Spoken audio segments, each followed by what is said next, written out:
Welcome to the Ari Hoffman Show on Talk Radio 570 KVI, your home for the politically homeless, streaming live at KVI.com and the KVI app. If you want to be part of the most dangerous show on the airwaves, call or text the Warrior Injury Law Studio line at 206-421-5757. That's 206-421-5757. Coming up this hour, I went to Olympia to testify, and holy cow, the stuff I heard while I was there. But before we get to any of that, my friends, time for your daily dose of adrenaline.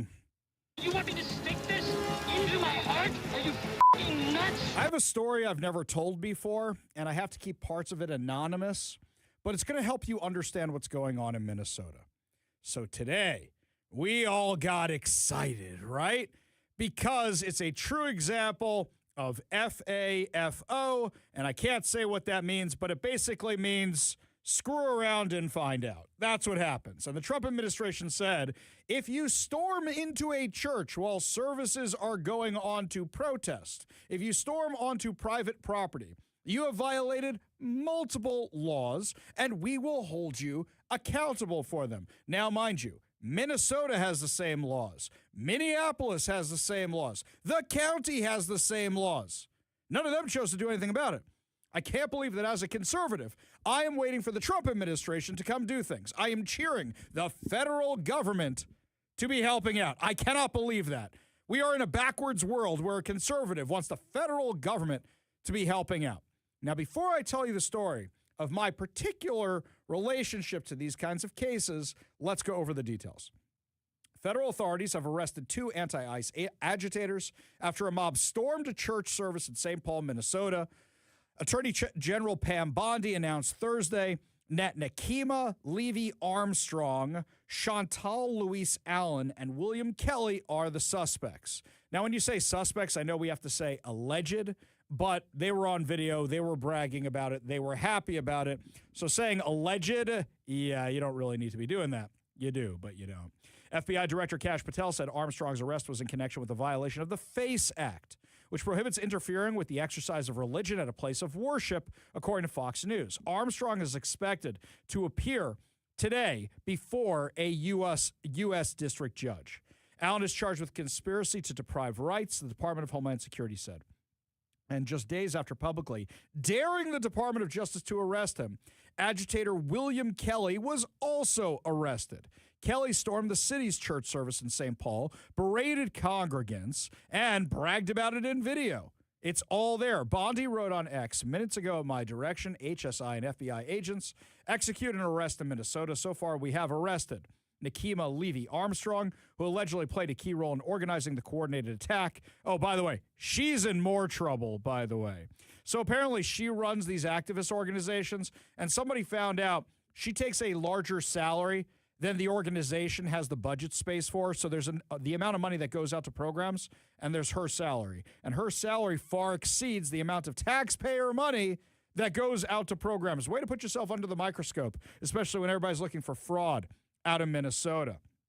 So she got arrested, and then Bondi wrote, we will share more updates as they become available. Listen loud and clear. We do not tolerate attacks on our places of worship. Now, this is something, I'm going to speak from experience for a second, was that after October 7th, when you had all the lunatics protesting and shutting down freeways and shutting down highways, we met with the Seattle Police Department on behalf of the synagogues in the area. And when we met with the Seattle Police Department, talking about shooters, talking about bomb threats, and I said to the police department, I said, guys, we have to be concerned about protesters showing up. Thank God none have. But that's something that's a very real concern. I need to get a message out to my friends in the church community. SPD, any police department in any blue city, blue state, blue county is underfunded and doesn't have enough officers. You need to take your security seriously. Thank God this was just a protest, but we've had shootings in the past before. And I know, and I've said this before, I know it hurts when you have to give up. We want to be welcoming to everybody. We want to be there for everybody. We want to have open doors. You can have open doors and still have a greeter there, still have a guard there, still have people there, and still train that person to know what questions to ask. Look, I'm not going to tell you what questions we ask, but when they don't recognize you at the door of my synagogue, you're getting the third degree, and we don't feel bad about it at all.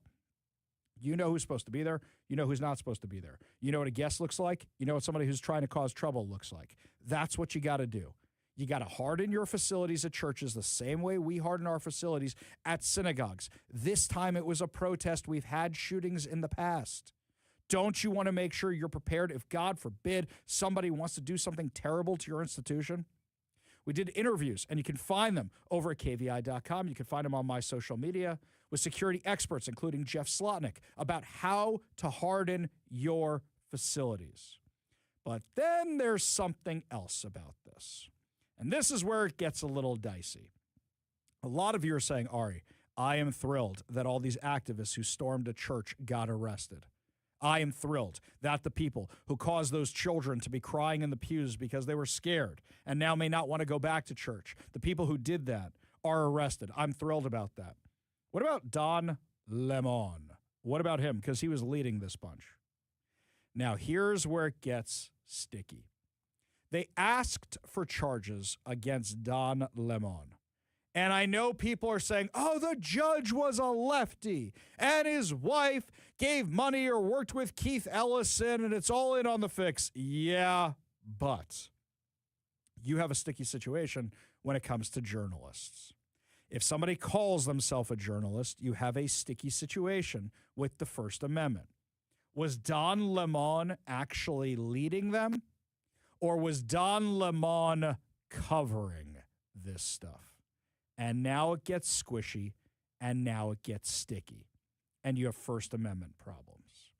I will tell you this, and I have not said this before, is that when I work with different law enforcement agencies in our area and around the country, when we're dealing with the Hamasniks, from time to time, there are pro-Hamas journalists, and they are doing the same bad things as the protesters standing on freeways, blocking traffic.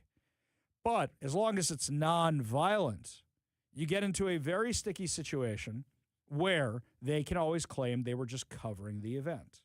Now, I know some of you are yelling and screaming and saying, Ari, what about all the people who are covering January 6th? I'm not saying there's not a double standard, guys. I'm not. But if you are a prosecutor, if you want to make examples, you want to have a slam dunk case. And you don't want to get into squishy areas because oftentimes these guys who are all involved in the same action get the same group of lawyers. And all you have to do is get one juror, just one, to doubt the case, and poof, the person gets off. You do not want to give them that opportunity. Do I want Don Lemon behind bars in jail for what he did? Absolutely. What he did was inexcusable. Don Lemon showed up to these protesters, brought them coffee, brought them bagels, brought them donuts, was organizing with them, was video streaming the whole thing. But he can still claim he was a journalist. He can. And that's where things get sticky. And I'm not saying this because some people consider me a journalist when I consider myself an opinion guy. I'm not saying it's because of my First Amendment journalist rights. That's not why I'm saying this. I'm saying is because you want a slam dunk case on these guys so people don't do it again. And when you introduce doubt into a case, that's when you have a problem. You agree with me? You disagree with me. You give me a call or a text at 206-421-5757. That's 206-421-5757. Because even though you have Don Lemon dead to rights, it's going to cause a doubt. According to Fox News, a federal magistrate judge on Thursday rejected the Justice Department's attempt to bring charges against former CNN anchor Don Lemon. Now, here's where I'm back on your side, everybody. The judge, if they want to bring the charges and jeopardize their own case, that's their prerogative. They have him dead to rights. The judge should have allowed the case to go forward here. They probably would have lost with a jury. So I think the judge is biased. Lemon live-streamed left-wing agitators who stormed St. Paul City's church under suspicion that its pastor had collaborated with U.S. Immigration and Customs Enforcement. Lemon told viewers that the freedom to protest is what the First Amendment is all about. He is expected to face charges after Attorney General Pam Bondi warned that no one is above the law on the heels of the church incident. The Justice Department could find other avenues to charge Lemon, CBS News reported. The magistrate's decision, which we found about today, reported actions confirm the nature of Don's First Amendment protected work this weekend in Minnesota as a reporter. So you see, already the judge, whether you think the judge is biased, whether his wife has something to do with the AG, they're using the same argument that a defense attorney, and I'm sure Don Lemon can afford a high-priced defense attorney, would be using in court. And I can only say this so many times. I want Don Lemon behind bars. I think he deserves to be behind bars for what he did.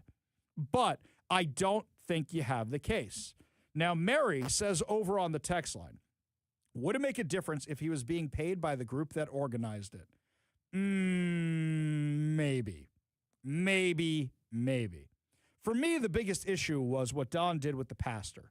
The pastor's trying to take care of his flock while you lunatics invaded and Don Lemon is trying to get an interview. I got a problem with that. It still might be journalism. Now, if they paid him and brought him along to make a documentary about it, now you get squishy. Is a documentarian a journalist? This is more squishy again. Good question, though, Mary. Absolutely.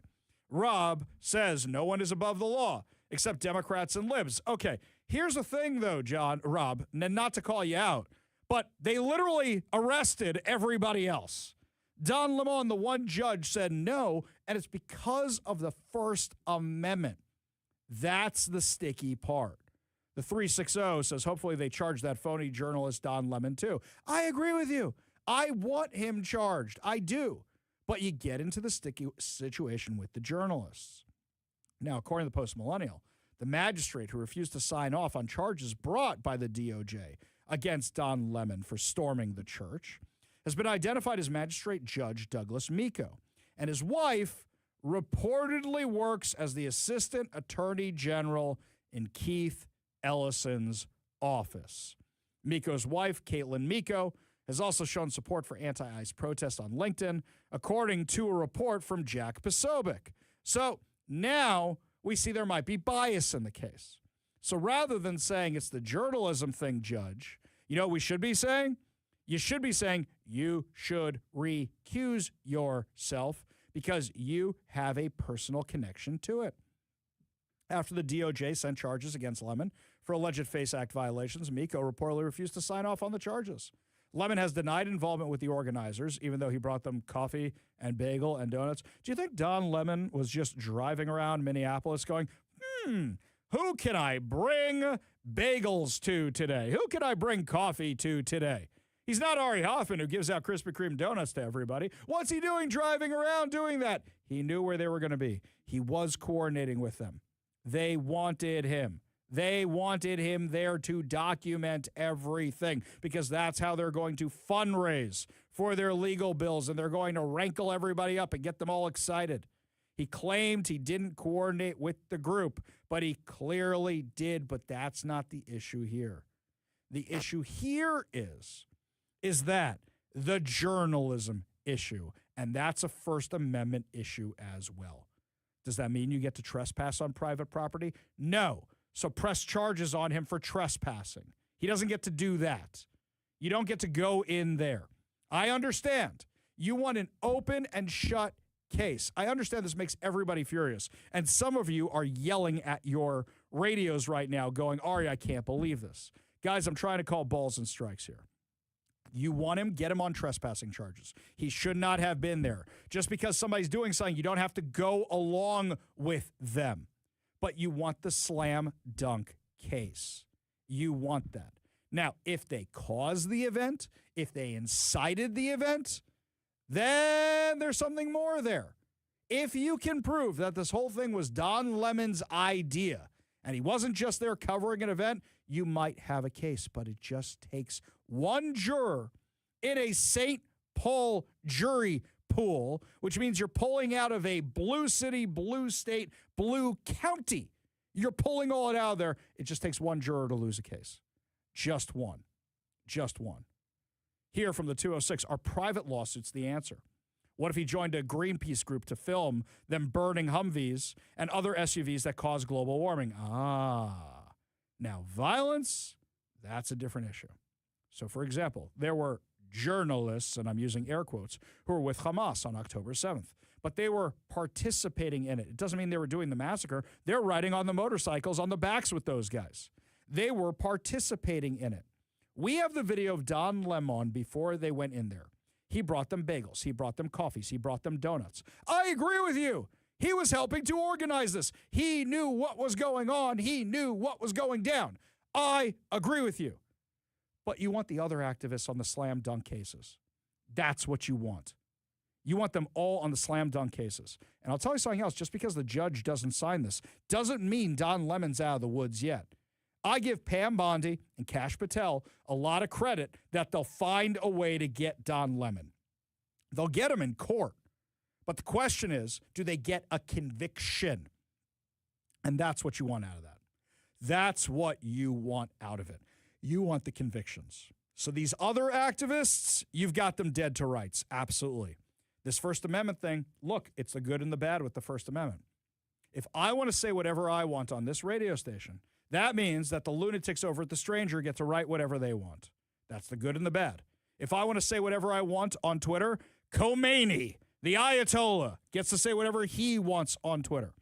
If Jonathan Cho wants to go places and cover stories, Don Lemon gets to go places and cover stories. As I said, you've got him on trespassing, for sure. You've got him on violations of the FACE Act, but the question is he going to play the journalist card? And that's exactly what this judge is using. Let me know what you think. 206-421-5757. That's 206-421-5757. When we come back, my friends, day 3 of the ICE scandal that was completely manufactured at Seattle Public Schools. We'll tell you the latest the media is spinning when we come back. You're listening to the Ari Hoffman Show on Talk Radio 570 KVI.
We will get to your calls. We will get to your texts. But first, we're on day 3 of this insane story about ICE not actually being at Seattle Public Schools, but 6 of them still went into lockdown.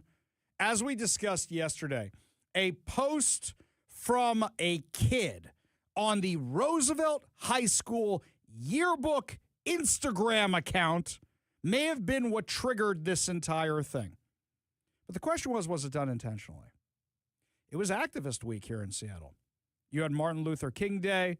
You had a whole bunch of people out and marching that day. You had a whole bunch of people out and marching on Tuesday where a whole bunch of kids walked out of class. Shock, shock. Kids take an opportunity to leave class. Hey, I went to every rally there was when I was in high school.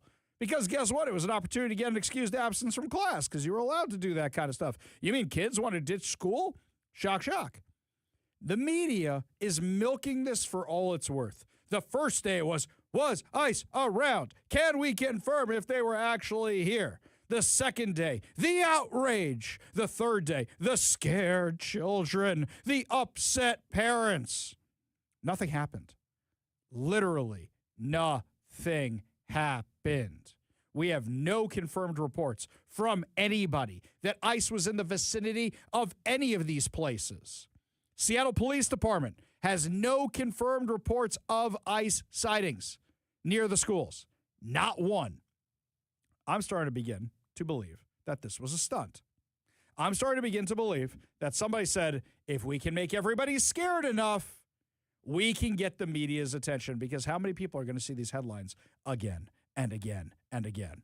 Saw this one from Como. Neighbors and families in South Seattle remained uneasy a day after 6 Seattle public schools temporarily placed students under shelter-in-place protocols following unconfirmed reports of immigration enforcement activity near the schools. We don't think it even happened. And we're still talking about this in the media. It's not just Como. Every media outlet had their own version of this story. They all did. Why are we still talking about this? It is literally a nothing burger. Look, I get it.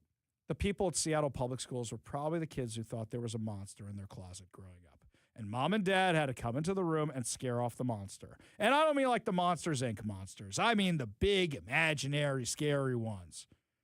At this point, you're literally just trying to scare everybody else for your own political agenda. It's going to be a thing. We're going to do this once a week. We're going to do this once a day. How much crazier is... I don't remember them talking this much about shootings that happened on campus. You know, when I was in school, it was always bomb threats. Bomb threats. That was the 90s, right? Yeah, well, yeah. 80s. The 90s, We're 80s, close 90s, enough. Yeah. 80s, 90s. It was always bomb threats. And it was always a student doing it just to shut school down. So yeah, always. They had a test that day or something. These kids are clever, and so they'll find anything, anything to get out of school. So it wouldn't shock me at the least. I like that approach. I remember after 9/11, holy cow, after 9/11, you could say a terrorist was anywhere, and in New York, I remember. I bet. Okay, so my wife went to school near the Empire State Building. That's where their dorm was near the Empire State Building. And I remember I'm hanging out in the lobby because the boys aren't allowed upstairs in the girls' dorm, obviously. And who knows these days? I could have identified as a girl and gone up there. So I'm hanging out down the lobby, and some dude comes running into the lobby with a bullhorn from the boys' campus, which is all the way on the other side of town. You got to evacuate the building. There's a bomb threat at the Empire State Building. And I'm like, that's like 3 blocks away, dude. But if it falls over, it's going to crush. I go, did it explode? You got to evacuate. You got to evacuate now with the bullhorn. I'm like, all right, crazy man, chill out. So in Seattle, Kevin, great point. You could just say, ICE is in the parking lot, shut down school for the day, no tests. And kids, they don't care. Whatever, I mean, you know what I'm saying? Like, they're basically like, oh, here's another way of doing this. Yes. It's like whether or not it's, political or whatever, they'll take whatever tools they can. I'll tell you what, parents, if your kids have something clever like this that they've been doing, don't do that. Don't do that. But if you know of something that's going on in your kid's school like this, where they're using the woke insanity to get out of class, let me know. Hey, I used to use my parents' divorce all the time. It was the school shrink, I realized, really wanted to help us, right?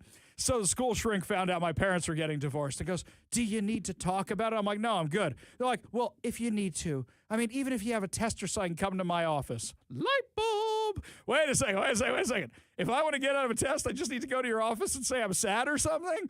Oh, great. Let's do that. So I almost got busted one time where I'm like, oh, it's really rough. My father moved out. And they're like, wait a second. Didn't your father move out like a month ago? Oh, they reconciled. Almost had this stuff going.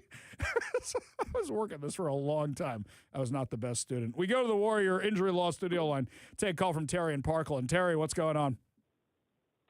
Hey, Ari. I just had a comment about the Mr. Lamone story there. Yes. My comment is, was he truly acting as a journalist? Because most journalists are, they're supposed to be neutral. Most journalists who are supposed to be neutral don't hand out donuts and bagels and coffee to people there. So what's your comment and take on that? So let's go with this for a second. Do you think I'm a journalist? Yeah. Am I neutral? No. Okay. I was going to say, did it really take that long to answer? Okay, it should have taken that long. I know you're like deciding what you think I want to hear, but let's be real about this for a second, okay? So, yes, I write stories. Yes, they are biased. Yes, I admit my bias. And me personally, I would prefer that everybody's biased when they're journalists as opposed to them saying, oh, we're unbiased on CNN. Give me a break. You know what I think the best debate would be? You take me, you take the people from The Stranger, and you do the next Seattle mayor's debate. That's what you do. I think that's how you get the real questions. But Don Lemon, I can't believe I'm giving him benefit of the doubt.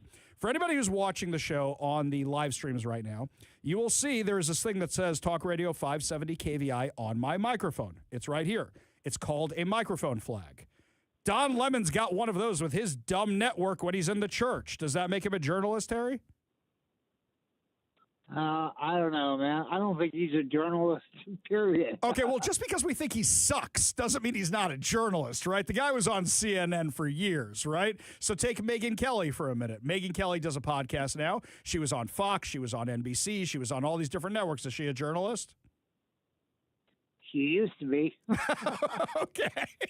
Yeah, that's the problem. And that's what I'm saying. See, Terry, you and I are on the same page about this. But now imagine trying to do this with a jury. Because even a bad defense attorney is going to go, look at that video right there. You see that thing on the microphone? It's called a flag. And it's got Don Lemon's network on it. That means he was working as a journalist. And it just takes one juror to sink that case. You see where I'm going with this, Terry? Yeah. Well, what about doing where they take it out of the area because it's biased? A change of venue? A change of venue? I don't think. Okay, so let's say you have a case in Seattle, and you say, I want to change a venue. Where are you going to go? Bellevue? You see the problem? I don't think they're going to take your case to Eastern Washington. You know what I mean? I appreciate the conversation, Terry. This was a great way to illustrate the problems with this case. Appreciate the call. Appreciate you being part of the show. You want to be part of the show, give us a call or text at 206-421-5757. That's 206-421-5757. Robin Lakewood says, sour lemons. I like that one. When we come back, my friends, we've got Special Prosecutor Smith in the hot seat today on Capitol Hill. We got some crazy audio for you when we come back. You're listening to the Ari Hoffman Show on Talk Radio 570 KVI.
Now, I know everybody wants clips of Jim Jordan roasting Jack Smith today. Jack Smith was the special prosecutor who was appointed to go after President Trump for the document stuff. I know you want that. But first, let's revisit this for a second. I find the timing of all this very, very entertaining. What happened earlier this week? Bill and Hillary Clinton were supposed to be testifying before Congress, and they said no. So now the question is whether or not they're going to be held in contempt of Congress. Do you think that the Clintons will ever see the inside of a jail cell the way Steve Bannon did? Look, I am not a Steve Bannon fan. I don't like War Room. I'm not the biggest Steve Bannon fan at all. I think he was a terrible White House chief of staff. I got other feelings about Steve Bannon. But the guy did not deserve to go to jail when you don't send anybody else to jail for the same thing. Okay? You got Hunter Biden who refused to go. Now you got the Clintons refusing to go. Either you arrest everybody and send them to jail, or you arrest nobody and send them to jail, and then what's the point of a congressional subpoena? Now, Jack Smith is the one who said, let's go raid Mar-a-Lago. So the Democrats freaking out about holding a former president in contempt like Bill and Hillary Clinton. Nothing's ever been done like that before. You raided the former first lady's underwear drawer. You raided the former first son's Xbox. For what? For the documents? Okay, let's be real about the documents. We realize there's a huge problem with the way we manage documents in Washington, D.C. First of all, how much paper is there anymore? Aren't we doing everything digitally? But second of all, where do we find documents? We found them next to Joe Biden's green Corvette, a car which his drug addict son had access to, which we see him driving around in. For all we know, he used classified documents for rolling doobies. Let's be real about this. And then we find out every politician, Republican, Democrat, has documents at their house that may or may not have been classified. Personally, my question is, why the hell do all these people have classified documents? Now, do you think President Trump was going to do anything nefarious with these documents, or Joe Biden for that matter? Now, I can make a better case for Joe Biden doing something nefarious, but let's just say he wanted to bring home some documents and souvenirs. Let's just say for a minute. Let's ignore the fact that the Chinese had access to them in that space they were using with Joe Biden over at the university. Let's ignore that for a second. Okay, people like souvenirs. I can imagine President Trump. He's giving a tour of the CNN person who was in Mar-a-Lago. All right, let me show you this. This is the greatest picture of Iran. You want to see their nuclear facilities? Let me show you. Look at this. This is Kim Jong-un's house. It's his house. I could bomb it at any time. It'll be great. We'll blow it right up. Check it out. I assume President Trump's like that. I got things around my house when my wife goes, oh, God, don't take out that picture and show it off again. Everybody's seen it a million times, all right? I assume President Trump and I have some crossover there. So you got to wonder if this was a political prosecution. And I believe it 100% was. I believe that if President Trump had lost the election, he would be in jail right now. I truly, truly believe that. And here's something else. I believe they're going to go after him again when this is all over. They've already said that if the Democrats win the midterms, they're going to try and impeach Trump again. This was a political prosecution. Let's not forget, why they dropped the charges on Joe Biden? Because he would have been seen as elderly and forgetful, and they wouldn't have had a good case, going back to what I was talking about earlier, where it just takes one juror. Right? Joe Biden was too senile to prosecute. So here you got the same issue, and it looks like everybody else had the same issue. Clearly, this is something that Jack Smith was doing politically. Now, there's a lot of clips of them ripping him to shreds, but there's two that really stand out. They spent $35 million of your taxpayer money on this case. $35 million that went absolutely nowhere. Can he account for that? How much more money did you pay confidential people we don't know about, with American tax money going after the guy we elected president? My recollection regards the $20,000, which was not a payment from me. It was me approving a payment by the FBI to a confidential human source who was reviewing video and photographic. Who's the source? I do not know the identity of the source. How many other payments went to this source or other sources? As I sit here, I do not know the answer to that question. My role as special counsel, $35 million, and you're giving money to people the country doesn't know who they are, and you're giving their hard-earned money to these folks? The main question I have, too, with this is, why'd you have to do it? You subpoenaed bank records from the RNC, phone records from members of Congress. You got subpoenas for bank records for people sitting right there in the front row. Why did you have to pay people for information when you could subpoena them and get it? Boom. Roasted. Really, why'd you have to pay anybody? It's a subpoena. You have subpoena power. Why do you have to pay anybody for their testimony? Right there, it makes it look like a sham investigation. I got subpoenaed one time for a real estate thing I was involved in for half a minute. You gotta go. You go. Otherwise, you're in contempt of court and can deal with fines and can deal with all this other stuff. Luckily, it was one and done with a deposition. You have subpoena power from the federal government. Why do you need to be paying anybody? But here's something else. You're the special prosecutor in charge of the investigation. Are you not a lawyer? Did you not prep for this? All he had to say was, I cannot divulge the identity of my sources, just like a journalist does. Instead, he said, he doesn't know? You're going before Congress. You're not going to brush up? Saying, I forget, is still a better response than I don't know, because then you look like a partisan hack. That whole segment right there should have been like, yes, this whole thing was completely political. Do you think Jack Smith will ever see the inside of a jail cell? My guess is no, but I want to know what you think. 206-421-5757. That's 206-421-5757. Now, there's another clip here that was curious to me. So we know he was prosecuting President Trump, and we know this was a political prosecution. Was there anybody else he was going after during this whole thing? Did you attempt to work with Lois Lerner and the IRS to investigate nonprofits? What I did was I asked for a meeting with the IRS about nonprofits. So the simple answer is yes. Well, I didn't ask to work with Ms. Lerner. They sent Ms. Lerner. That's the person who came to this meeting. I met her once. And they went after Second Amendment groups, correct? If you remember correctly, that's what was the offshoot of it, that Second Amendment groups that tried to gain nonprofit status, they were slow-rolled through the IRS. Do you recall that? Separate from this, there was an investigation of that that I was a part of in public integrity. Did you, you prosecuted Virginia Governor Bob McDonnell. This was asked earlier. You prosecuted him, correct? I was part of the prosecution, yes. And that ended up with that decision ended up being unanimously overturned by the Supreme Court, correct? That is correct. Do you remember what they're talking about?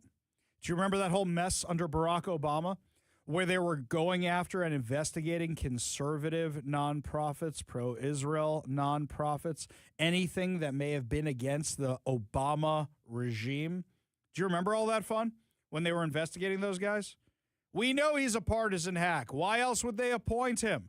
Sure, pick the guy who had no qualms whatsoever about going after people because of their political ideology.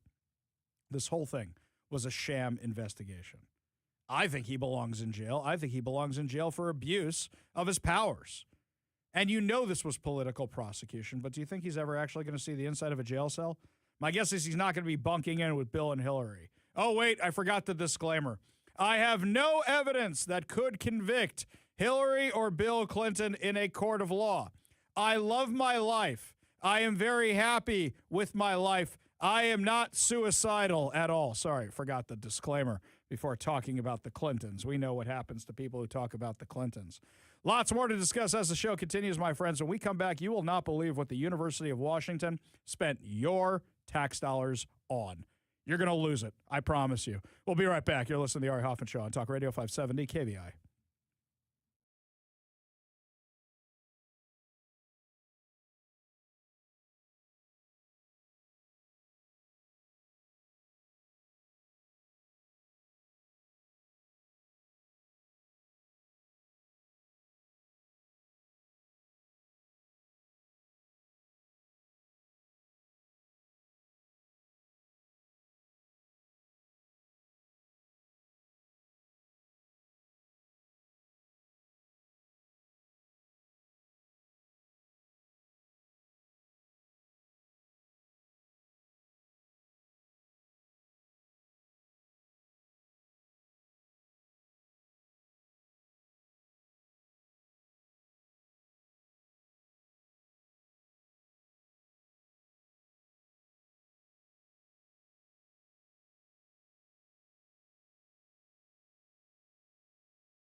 We've discussed many times, people say, oh, Ari, you're anti the LGBTQIA plus minus sign, divided sign, amperstamp, exclamation point, question mark community. No, they just have a really silly name.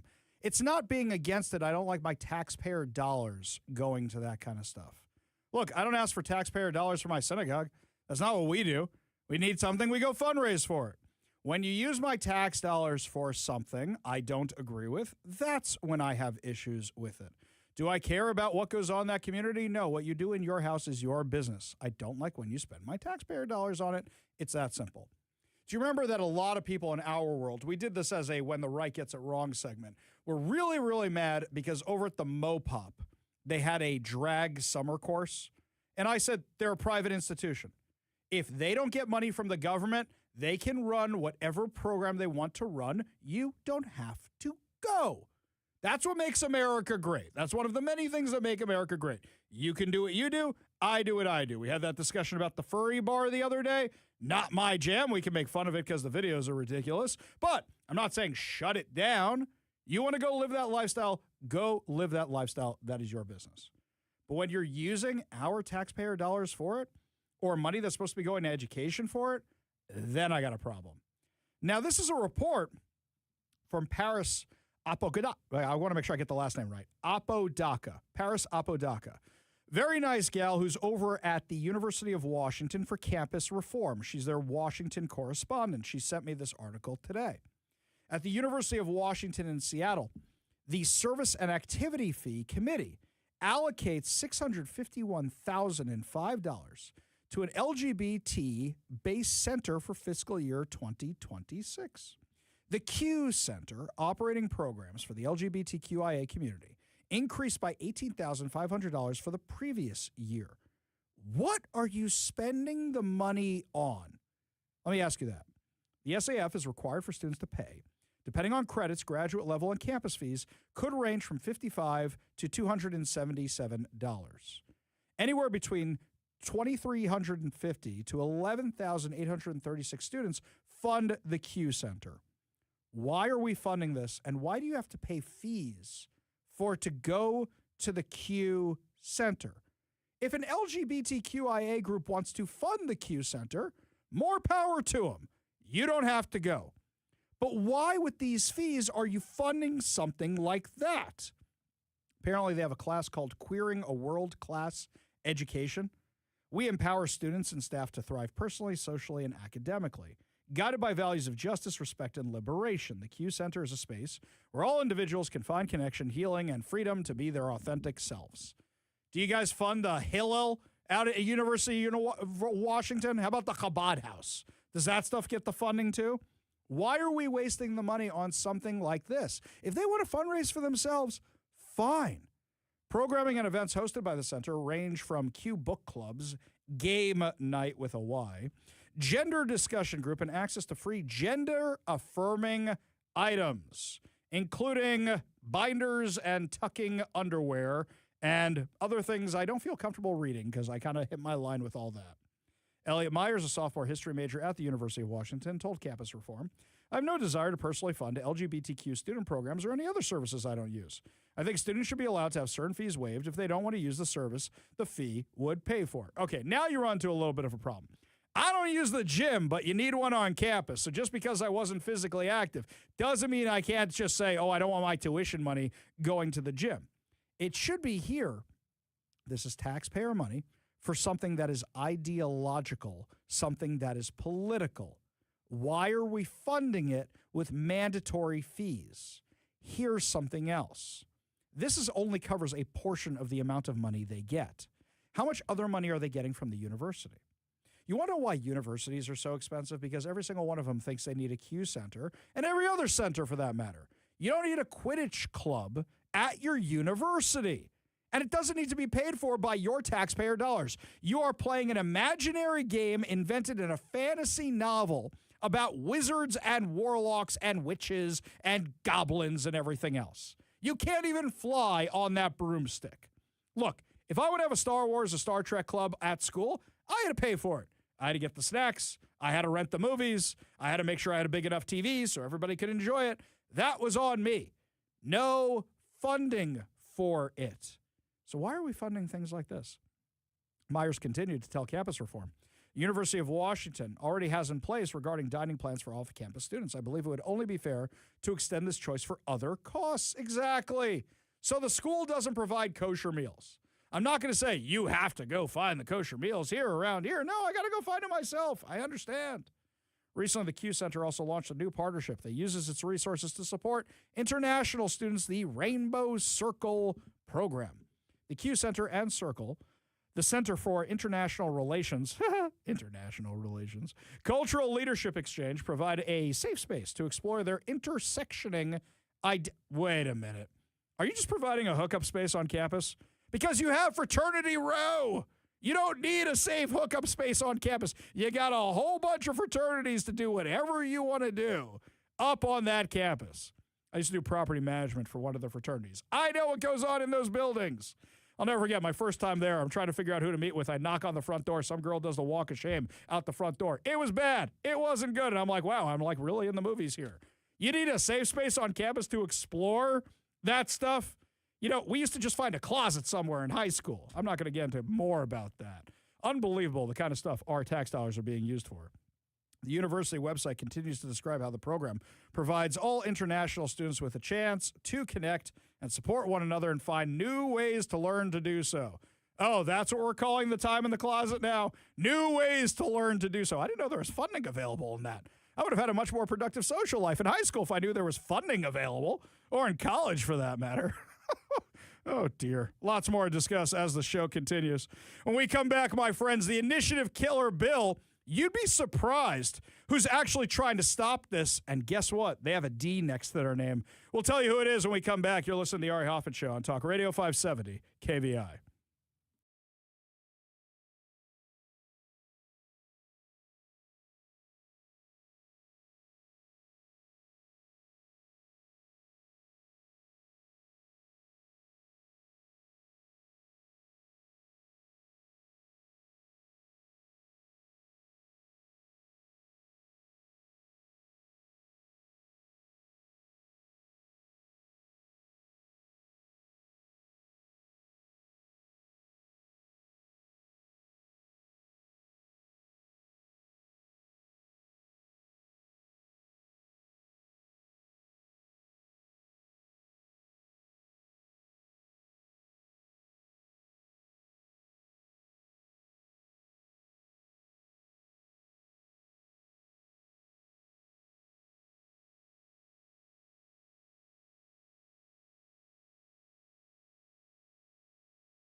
Welcome to the Ari Hoffman Show on Talk Radio 570 KVI, your home for the politically homeless, streaming live at KVI.com and the KVI app. If you want to be part of the most dangerous show on the airwaves, call or text the Warrior Injury Law Studio line at 206-421-5757. That's 206-421-5757. Coming up this hour, jobs report out of Washington are really bad, just as the national unemployment rate is going down and making Washington look bad. But before we get to any of that, my friends, I was in Olympia today, and I was testifying about something that was personal to me, a little bit more personal to me. We'll play that audio for you later in the show, because what I was testifying about for our purposes here on this show doesn't matter so much to you versus what the Democrats did. While I was testifying, anybody they disagreed with, they cut that time limit right away. We don't want to hear what you have to say. Some people even cut short on time. Other people, they got as much time as they wanted as long as they supported their narrative. Now, what I found fascinating was something that happened this week in the legislature. We have the initiative killer. What's the initiative killer? We have this bill where the Democrats in Olympia, they want to make sure that Let's Go Washington isn't able to run initiatives anymore. They want to make sure that you don't get to sign those petitions. Excuse me, that organizations like Let's Go Washington don't get to run initiatives anymore, that you don't get to sign those things anymore. They want to make it as hard as possible because look at the success that Let's Go Washington has had. They made them say they don't want an income tax right before they're trying to pass an income tax. They got us parental rights. They had to mess within the legislature to make it not work anymore. Now we got to do it again. We got police pursuits reinstated. The successes, the wins, the Democrats don't want to be dealing with this, so they're trying to shut it down. Who's trying to shut it down? Now, what's fascinating is all these union bosses were the ones testifying about it. SEIU, teachers' unions, they're the ones trying to stop it. And let's be real about this. This is voter suppression. That's what it is. The voters want to have a say and say, we don't like your policies. We want to shut this down. The people who created our Constitution put this in place where they go, hey, you don't like what's going on. Here is your way to stop it. And the Democrats don't want you to stop them. But what's fascinating to me is who's for this thing and who's against this thing. So we know that the head of SEIU, which is a local union, we know that they are radical activists. For me, SEIU has a special place in my heart, and I will tell you why. At my college, they used some kind of company to remove asbestos that wasn't a union company of the buildings. So, of course, the unions got to come out there and protest. And they blew up a giant inflatable rat outside my college. Now, college kids, what are you going to do with a giant inflatable rat? And this was before we had cell phones. Take pictures with it. Make fun of it. In fact, the logo for my alumni WhatsApp group of the years we were there is a picture of the rat. I don't know what happened to all those disposable cameras we used to have, but somebody saved a picture of the rat and put it online and uploaded it. We didn't really have online pictures. Those were the early days of online pictures where it takes you all night to download an image. It takes you like 2 days to download a song, and then your mom picks up the phone over the dial-up modem, and you hear that, Mom, I was trying to download the theme song to ER, and you ruined it. Okay, was that just me? I assume other people had this experience. Great. We all got it. We all know what we're talking about here. Fine. SEIU were the ones who were at my college campus, they were also the ones who were the kitchen workers and the janitors and the security guards, and they went on strike one time. And what's funny was they're out in the streets chanting all day, and we're loving every minute of it. We went out there and protested with them because it was fun. You're talking about a whole bunch of people in Washington Heights. Washington Heights, very Dominican. Those people know how to protest. We had a great time. There were food trucks. We couldn't eat them because they weren't kosher, but they had some great music out there. Lots of fun. Now, mind you, SEIU out here, nowhere near as much fun. They're the ones who want to get rid of your voting rights. They're the ones who want boys to play in girls' sports. And for some reason, they're up about whatever the liberal cause is because they're literally just the stormtroopers for the left. They're the activists for the left. The teachers' unions, they're just as bad. You want to say, protect girls' sports. These are your students. But no, that's not what they want. So what are they doing? They are the ones testifying against having the initiative process and saying how we need more and more and more and more restrictions on the initiative process. My problem with the initiative process right now is that you go through all this, you get the signatures, you get it on the ballot, everybody votes on it, you funnel all this money into it, and then at the end, the Supreme Court can just kill the thing. If you want to reform the process, let's have the Supreme Court involved at the beginning. And I know some of you don't want that because it means they'll kill it because they're the Washington State liberal Supreme Court. Fine. But at least then you don't have to waste all the money during the campaign. Listen to what the president of this union said when they were testifying for this initiative killer bill. Good afternoon, Chair and members of the committee. My name is DJ Breimer. I live here in Olympia. I'm a science teacher at Tumwater Middle School, and I'm also the Tumwater Education Association president. I'm here today on behalf of the Washington Education Association. Wait a minute. Tumwater. Isn't that where there was a whole bunch of people that were attacking our friends like Brandy Cruz and a whole bunch of girls who wanted to speak about keeping boys out of sports? Tumwater. Oh, you mean where the teachers' unions were the ones encouraging them to go attack their own students? Tumwater. Now I know what we're dealing with. To support Senate Bill 5973. Washington voters should be confident that if an initiative is on their ballot, they are being asked to consider a change in law that solves a real problem. But right now, anyone with enough money to bankroll their way through the initiative qualifying process can force statewide votes on any issue that's personal to them. To qualify for the ballot, sponsors must collect signatures from voters, and our state's current pay per signature practice incentivizes paid signature gatherers to use aggressive, misleading tactics. Brian Haywood. Let's go after Brian Haywood. He's using his millions of dollars to get these initiatives. That's what it is, right? We know that's what this is. We don't like Brian Haywood. So let me make sure it's okay. Nick Hanauer, when he puts, $30 million into making sure there's a massive tax on gas, that's okay. That's fine. But Brian Haywood, I'll get you, Nick, my pretty. Like, that's what this is. That's what this is.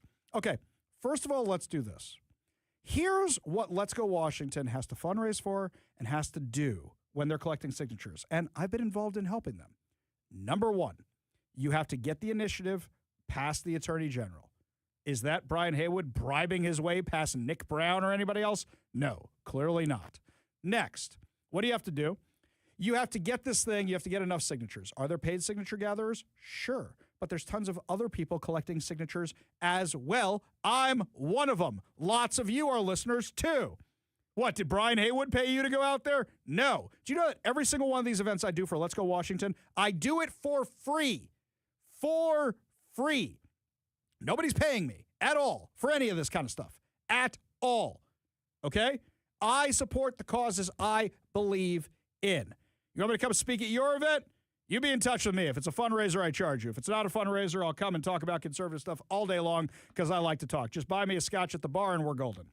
This is what the left is worried about because they're worried about Brian Haywood's been so successful, but they don't understand it's not because of Brian Haywood entirely. You have to go out there and get all those signatures. It's not just paid signature gatherers. You guys are working your tails off. I know tons of people who are doing this every single weekend. They don't get paid at all just because they believe in the cause. Then after that, it's got to go to the voters. You can't pay your way for that. You need a lot of money. You need like tens of millions of dollars, which is what Nick Hanauer and others did to defeat the initiatives. So you guys don't have a problem when the big money people are on your side. You just don't like when big money people are on the other side. I see. Now, paid signature gatherers, by saying they're aggressive and going out there and getting those signatures, I've seen the paid signature gatherers. No, they're motivated. There's a difference between motivated and aggressive. But here's something else. The left is now admitting that people who get paid a minimum wage don't put in as much work. Do you realize that? They want you to get paid hourly. So now you are admitting that the people who get paid per signature put in more work than the people who are paid hourly because an hourly person knows they're getting paid no matter what, and you've just disincentivized them. Thank you for making the case against the minimum wage. Thank you for that. Well done, everybody. Now, what are the other things they want to do? They want to make it so you have to collect 1,000 signatures before any of this, aside from the paid signature gatherer stuff. So you want us to collect even more signatures. What for? You're claiming there's not enough interest in these bills. When 500,000 people sign these things, clearly there's interest. When the people who object to your initiative killer sign up 10 to 1 in opposition, clearly there's interest. What other lies you want to spew? It also enables wealthy interests like multimillionaire Brian Haywood to buy their way onto our ballots. The initiative integrity. If I could, no personal attacks. Oh, I no apologize. Thank you. The Initiative Integrity Act would prohibit paying signature gatherers per signature and instead move to traditional methods of compensation like hourly, salaried, or contracted payment. All right, enough of you. I'm tired of you. Where's this other teachers union person I saw? My name is Lauren Dandridge. I live and vote in the 46th District and serve as president of the North Shore Education Association. I'm here in support of Senate Bill 5973. Whoa. North Shore. Isn't that Han-Tran's district? You know, the lady who really likes terrorist organizations? That's hers, right?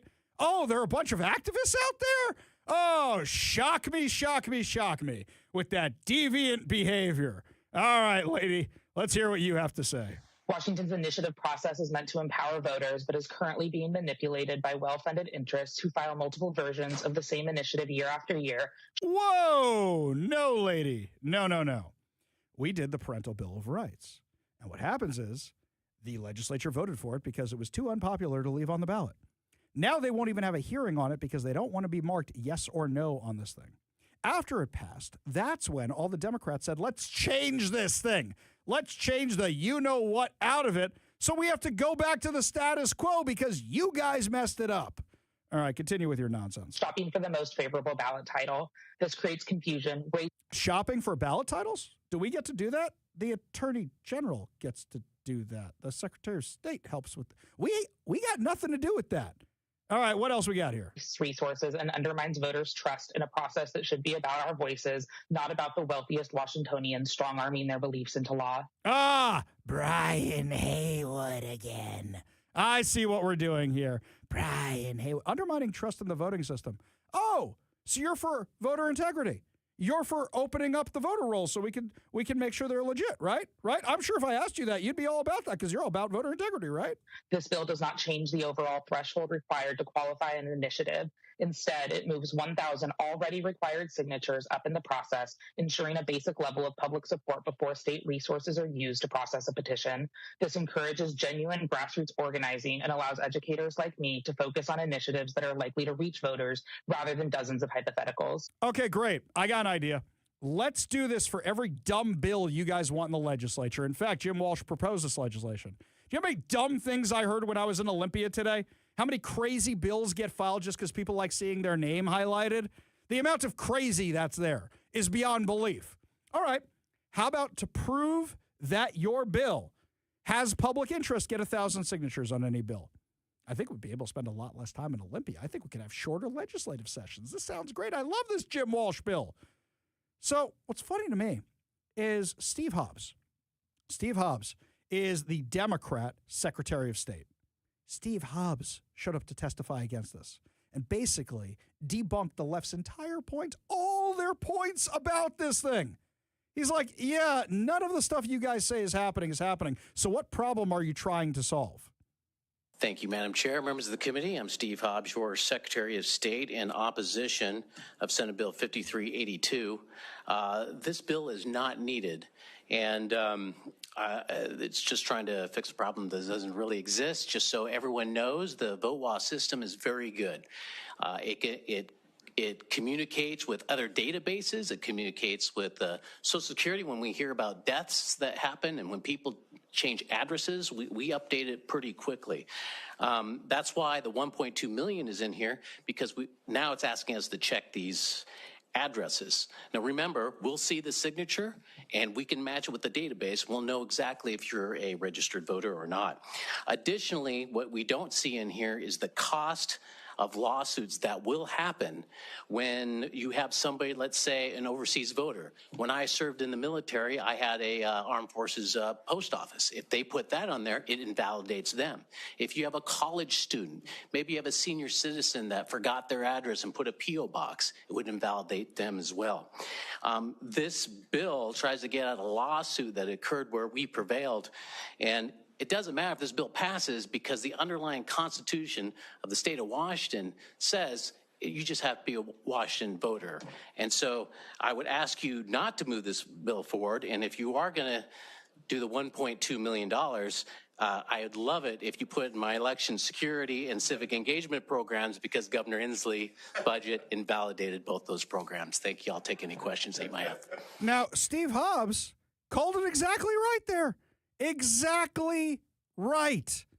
Exactly right. In fact, Sam Reed, that's a name I haven't heard in a long time. Sam Reed, former Republican Secretary of State, was saying, yeah, this is nonsense. What are you guys doing? Good afternoon, Madam Chair, members of committee. I am former Secretary of State Sam Reed, served from 2001 to 2013. It's nice to see many of you with whom I worked with. More important than my 12 years as Secretary of State, I go all the way back to being Assistant Secretary of State in the dark ages, 1969. One thing I've learned being elected official throughout these years is just how much the citizens of the state value this right to be able to petition to change laws in the state of Washington. This is part of our political culture. This is part of our legacy. To start messing around and saying we're going to try to suppress the right of people to participate if they don't put in the right address, or if the person who circulated the petition, a volunteer or some part-time person, doesn't jump through all the right hoops, all of a sudden this person doesn't right to participate and the system is denied. This is wrong. We're better than that here in the state of Washington. I urge a vote no on this bill. So basically right now you have bipartisan opposition to this thing. They're getting people testifying 10-1, registering 10-1 against this bill. Because even Democrats realize, hey, if Republicans ever win back Washington, whether or not that's likely to happen, we're going to have to jump through these hoops too. But also, don't forget, over 60% of the people who signed the Let's Go Washington initiatives were Democrats, because that's the makeup of Washington state. Let's be clear about it. Democrats talk about voter suppression all the time. This is a voter suppression bill. And Democrats would not be pushing forward with it if they didn't think Bob Ferguson was going to sign it, and if they didn't think that the Supreme Court would uphold it, which is even worse. So, if you want to object to this bill, all you got to do is call 1-800-562-6000. That's 1-800-562-6000 and register no. Voice your opposition for the initiative killer in the House and the Senate. Even if you don't remember the number, that's perfectly fine. You know why? Because they know which one you're talking about. So say no on the initiative killer. Got to make sure we still have the initiatives in place, because the Democrats are petrified of it, because it has been the most successful way to push back on their insane programs. And by the way, while they're focused on all this nonsense they're trying to do to stop Republicans, they're not doing the basics. Didn't Bob Ferguson tell us to do the basics? When we come back, my friends, it looks like the employment numbers here are terrible and getting worse, just as the national ones are improving. We'll tell you what's going on when we come back. You're listening to the Ari Hoffman Show on Talk Radio 570 KVI.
Hoffman Show. Just a reminder to download the KVI app and, of course, subscribe on whatever your preferred podcast platform is.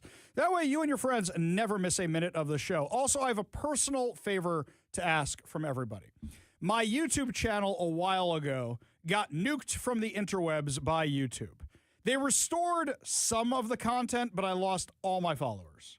Really bad. So I lost all my followers. I'm still trying to get them back. If you guys could go like The Ari Hoffman Show, subscribe to The Ari Hoffman Show on YouTube, it'd be very much appreciated. Plus, then you can see my receding hairline for yourself while you're over there. That's right. Check it out. And you can say, Ari, here's what you got to do to fix that. Get a hat. All right. Now, some of you over on the text line were asking for the bill number of the initiative killer. The initiative killer is Senate Bill 5973. Senate Bill 5973, and ask for its companion in the House. Okay? So that's Senate Bill 5973 if you're calling the legislative hotline. There's that one there. Okay. Also over on the text line, this one from Bob in the 509. Ari, for over half a century, billions of taxpayer dollars have been spent under the auspices of Title IX in an often questionable effort to equalize all things for women when compared to men, particularly in school sporting events. Now the WEA, SEIU, and controlling Democrats in one-party rule states like Washington and Oregon are making extraordinary efforts to essentially nullify Title IX under the auspices of transgender rights. Well, fine. Then I expect a full audit of all taxpayer funds expended on the effort since 1972, along with rebate checks for the taxpayers. Not an unfair point. With the Democrats, it's whatever way the wind blows, isn't it? That's basically what it is. Yeah, people got some really strong words about these union heads. This one here from a little bit earlier segment we did from Bruce, talking about how Don Lemon and his buddy stormed the church. Ari, a traumatized kid in that church should sue Don Lemon civilly. Yep, you could do that. No hiding behind the journalist shield. Discovery and any depositions are on the record and under oath. Yeah, he'll probably settle, and that kid's going to college. Wait, don't send him to college. Send something, have him do something else. Meanwhile, what's going on around here is even though the unemployment rate is going down nationally, it's going up here in Washington. This is bad news if Bob Ferguson wants to run for president one day. Washington State's labor market is trending down, even as employment conditions improve nationally. New data from the Washington Employment Security Department show the state's unemployment rate ticking upward at the end of 2025. Driven in large part by continued losses in tech-adjacent and professional service jobs concentrated in the Puget Sound region. The state's unemployment rate rose to 4.7% in December, up from 4.6% in November, marking a second consecutive monthly increase after holding steady. So this is fascinating to me, by the way, that this number is going up while the national unemployment is going down. Why do you think that is? How many layoffs have we discussed here on the show? We discussed Microsoft. We discussed Amazon. We discussed this new payroll tax bill that they have out in Olympia, which is going to tax these things even more. We all know this, right? We just had layoffs, more layoffs announced from Meta 2 days ago. Meta bailed on a campus out in Bellevue. Now, remember, everybody was leaving Seattle to go to Bellevue. Well, now they're bailing on Bellevue because they're bailing on the state. Why do you think every time we see the layoffs, they're here in Washington? Why do you think that is? Gee, can't imagine why all of a sudden your unemployment numbers are going up in Washington and down nationally. Now, here's something else. I didn't know about The Intentionalist. The Intentionalist is apparently a Seattle-based platform that promotes local and small businesses. Kind of weird name for it, but okay, fine. They have a new survey of independent brick-and-mortar businesses across the greater Seattle area. Revealed that many are struggling to survive amid falling foot traffic, rising costs, crime, government regulation, and taxes. Why do you think that is? Well, if you're laying off all the tech people, they got to find new jobs. And if a Microsoftie can't find a job at Amazon and can't find a job at Meta, they're going to go somewhere else.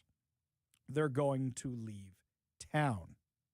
So if they leave town, that means their barber loses a customer. That means their grocer loses a customer. That means their mechanic loses a customer. That means their bar loses a customer. And these things have an impact, especially when you look at South Lake Union. My God, the amount of restaurants and bars and barbershops and you name it that was popping up down there, and now the place is a ghost town. This platform that promotes local and small businesses, The Intentionalist, surveyed 136 independent brick-and-mortar businesses in late 2025. Respondents include cafes, restaurants, retail shops, salons, studios, and other neighborhood anchors across Seattle and nearby communities. 67% of business owners said they are under more financial stress now than during the height of the pandemic. Because you know the difference right now? You remember all those things your small business needs you? My favorite one was actually, you know that business you asked to sponsor your kid's soccer team all those years? They're calling in a favor. That's what it was during COVID. Support small businesses. Help your small businesses. They got really, really creative. Now, all of that's gone. You know what else is gone? All the subsidies they had during COVID. Now you're left with the actual facts on the ground. And what are the facts on the ground? You got more drug addicts than people walking around the streets in downtown Seattle. You notice more and more homeless people out on the streets? I have. I don't know if you've seen it. I walked to Seattle Center twice this week. I'm seeing more and more homeless people. Now, you might say, Ari, it's cold, winter. The holiday season is over. January is here. Yeah, but I'm seeing them more and more when I'm driving. More and more because they know Katie Wilson's not going to do anything about it. Most surveyed businesses reported worsening conditions over the past year. More than 70% said foot traffic has declined, while nearly two-thirds reported falling sales. More than a quarter said revenue has dropped by at least 20%. Only a small share of owners said customer demand is strong enough to keep pace with today's cost structures. Because if you lost a client and you lost a customer and the place down the street lost a customer also, you're still fighting for the same clients, so there's not enough of them around anymore. Plus, we've talked about how many small businesses closing. We've talked about what happened over at Pike Place with the Pike Brewery. We talked about the big box stores closing, Nike, Hard Rock Cafe, you name it. All these stores in downtown Seattle are closing. Also, working capital, access to it has become an issue because interest rates are still high. Nearly two-thirds of respondents said they have limited access to credit or financing because they've had to burn through their savings and their financials look pretty terrible, especially after COVID. Many are taking on more debt to keep their employees getting paid. Half of the surveyed businesses said theft, vandalism, or break-ins are affecting operations. In Seattle, what happened to Bruce Harrell's $5,000 your window gets broken? Wasn't that supposed to fix everything for your $20,000 glass pane window outside your business? I thought that was going to fix everything. Well, now they're asking for help again. And what they really need, they don't need a grant. They need more customers. But now you've got the tech companies laying people off. You've got the tech companies moving out. And you've got less people downtown. So as a result, what do you think's happening? And it's not just specifically to downtown Seattle. This is why the unemployment rate is going down across the state. Because Nike had to lay off their employees. Hard Rock Cafe had to lay off their employees. Whole Foods had to lay off their employees. Ross Dress for Less, when they close a store, has to lay off their employees. This is all because of the overregulation and because of the awful business environment, business atmosphere the left has created here in Washington. When we come back, my friends, holy cow, Randy Weingarten. That's right, that woman who wants access to your kids. She's in Davos, and the stuff she's saying is loony-toony. We'll also tell you what the Washington Democrats are doing to try and mess with your homeschooling options. You're listening to the Ari Hoffman Show on Talk Radio 570 KVI.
Well, anybody who's anybody is out in Davos, Switzerland. This is when all the elites hang out together and plot our collective destinies.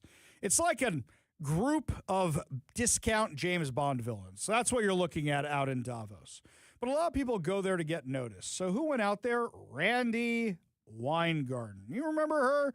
She's the Looney Tune head of the second largest teachers union in the U.S., and she has a new crazy idea for what she wants to do with your kids' education. Give a listen. In the United States of America, we have 16,000 school districts. We have over 100,000 schools. There are industry partners all over. And you, Kiva, were the one who said, you can't keep on doing this industry by industry. You were the one who said, you can't keep on doing this governor by governor. How do we use the WEF to create this kind of integrated network so that we're all working together so that kids can have, from high school on, opportunities to have jobs that pay a living wage so that they can feed their family and nurture their family. And that is what happens in advanced manufacturing. So I'm honored that we are part of the creation of that curriculum, and we are all in. Whoa. Okay, up until the end, a lot of you are like, what's wrong with this? A lot of you are saying, yeah, sure, more global opportunities, sure, train the kids in different fields, get them different languages. No. She's working with the World Economic Forum to develop a curriculum for the entire world. You know, what's that curriculum going to do? Talk about how great socialism is? Look, when you're in a country, let's say you're in Cuba, okay? Cuba's going to tell you socialism's great. It's not. You need people to come to from Cuba in the boats they build out of 57 Chevys or old buses or whatever it is, or rafts, tell you it's terrible, but Cuba wants to teach you that socialism's good. You know what? I bet you most of Europe wants to teach you that socialism's good. In America, we teach you capitalism is good. Do you think maybe there's a difference here just in the United States about the education of kids who live in states that are more agriculture friendly than states that are more urban friendly? Maybe there's a difference because some kids have to adjust their school year because they work in the fields and they plan on taking over their parents' farm one day, and maybe they get a different kind of education. You want everybody to do the same education? That's dumb. What happens when you try to teach things in different languages? I know this firsthand. They had this idea because I went to a dual curriculum school. They had Ivrit be'Ivrit, which meant Hebrew in Hebrew, which meant you're going to get better in Hebrew the more we talk in Hebrew in Judaic subjects, in Bible study and Talmud study and all those classes. Well, you know what they found out happened? Kids like Ari Hoffman, who were not good at other languages, fell behind in all the other classes. You understand that? So maybe if you start doing this worldwide curriculum, you're going to have problems. But also, what's the world? What do they want to teach America? You know, Russia might not like America very much. So they're going to go with the anti-American mentality. I'm sure there's a lot of other countries out there that don't like America very much and probably don't like some other countries as well. So you should be asking yourself what the World Economic Forum wants to be teaching everybody. Yesterday, President Trump had some great lines regarding windmills. He hates windmills. And he was talking about how China is selling windmills to everybody else, but you don't see any windmill farms in China. Why do you think that is? Because they are a ripoff. Because they are expensive. They make money for China where they go, look what we could sell the Americans. It's like the guy who created the pet rock. The guy who created the pet rock is a genius. I can sell you a rock. I can put a rock in a box. I bet you that was a drunken bet. Yo, dude, I bet you I can get people to buy rocks from me. I bet you I could do it. The pet rock. And he made $1 gajillion off that in the 70s. Do you know anybody who owned a pet rock? Yes. We had one in our house. Now, it wasn't mine. I think it was my mom's from when she was a kid, and she took good care of it because it was in his little box and it had little bedding and everything. It was an actual thing that says pet rock on the side of it. And that's part of the joke of it, right? Yeah. You know, like a Tamagotchi, which isn't really a pet either. It's just a battery-powered stupid thing. But at least it did stuff. That's true. It beeped at you a lot inconveniently. That's what it did. But yeah, pet rock. It was part of the joke. You're in on the joke. For example, Michael Knowles' book. Michael Knowles from the Daily Wire. You know how we all know who Michael Knowles is? Do you remember the first time we heard his name? He was a producer for Ben Shapiro. And then he wrote that book, Reasons to Vote for Democrats, and it was empty. Who buys an empty book? Because it's funny. It's funny. It's entertaining, right? And then they had tried to have, and it was a #1 bestseller on Amazon and all these other things. Yes, the pet rock is much like that. But the Chinese are doing the same thing. They go, these wind farms never pay for themselves. You use oil to grease them. They kill birds, but the Americans want to buy them. Look, you think the kid who's working for 10 cents a day in a sweatshop understands why Kevin wants a G.I. Joe action figure or why he wants a Star Wars action figure? They go, why does somebody want this? The kid just wants food, right? And he goes, why do you want a little miniature person? I don't understand. And why do you want one with this stick that's green coming out of his hand? I don't understand why, but we'll build it because the Americans pay us. See? I think by this time they know what they're doing over there. Do they? You think so? That's Luke Skywalker. Okay, they know so that. they might. All right, we're making a little. Come but, on. but who wants a little Luke Skywalker that just sits on a shelf? I want one with kung fu action. Yeah. You never see that out of Kenner Toys, do you? Now you don't get no kung fu action. I haven't seen kung fu action out of them since the Karate Kid 2 playset. You remember all those guys with the karate? I wanted that thing so bad. My friends had it. I didn't have that. I always wanted that. I had so a couple. They weren't so great. Bad. No, well, you weren't missing anything. I wanted the kung fu action, and I wanted the play set. I wanted that Japanese village play set that they had. My life. Well, I'll tell you something. You may be thinking to yourself, well, great, this is only going to apply to the public schools. From our friend Corey DeAngelis, Democrats in Washington State introduced a bill coming after homeschooling families. It requires parents to tell the state they're homeschooling when the child turns 6, 2 years before compulsory education laws even kick in. Non-compliance can lead to criminal penalties. I got to ask a question right now. We all used to think before COVID the homeschool kids were a little weird. Now it seems like the homeschool kids are the only ones who aren't brainwashed. Now you go to the school and your kid gets brainwashed. And you say, wow, really glad I didn't send my kid to that public school. Now they're coming after the homeschool kids as well. Guys, you're not safe anywhere. I've been saying this for a while. I've been saying just because your kid goes to private school, what they're going to do is they're going to make certain state standards. So you have to do them in private school. So you have to do them in homeschooling. You can't just say my kid's being homeschooled and check out. Not how this works. You got to fight for this stuff. When we come back, my friends, lots more to discuss. We're going to tell you about an amazing event happening locally to raise money for a great cause. You're going to love it. We'll tell you all about it when we come back. You're listening to the Ari Hoffman Show on Talk Radio 570 KVI.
Welcome back to the Ari Hoffman Show. Just a reminder, download the KVI app and, of course, subscribe to whatever your preferred podcast platform is. That way, you never miss a minute of the show. Also, don't forget to rate and share. That way, your friends can be in on all the fun.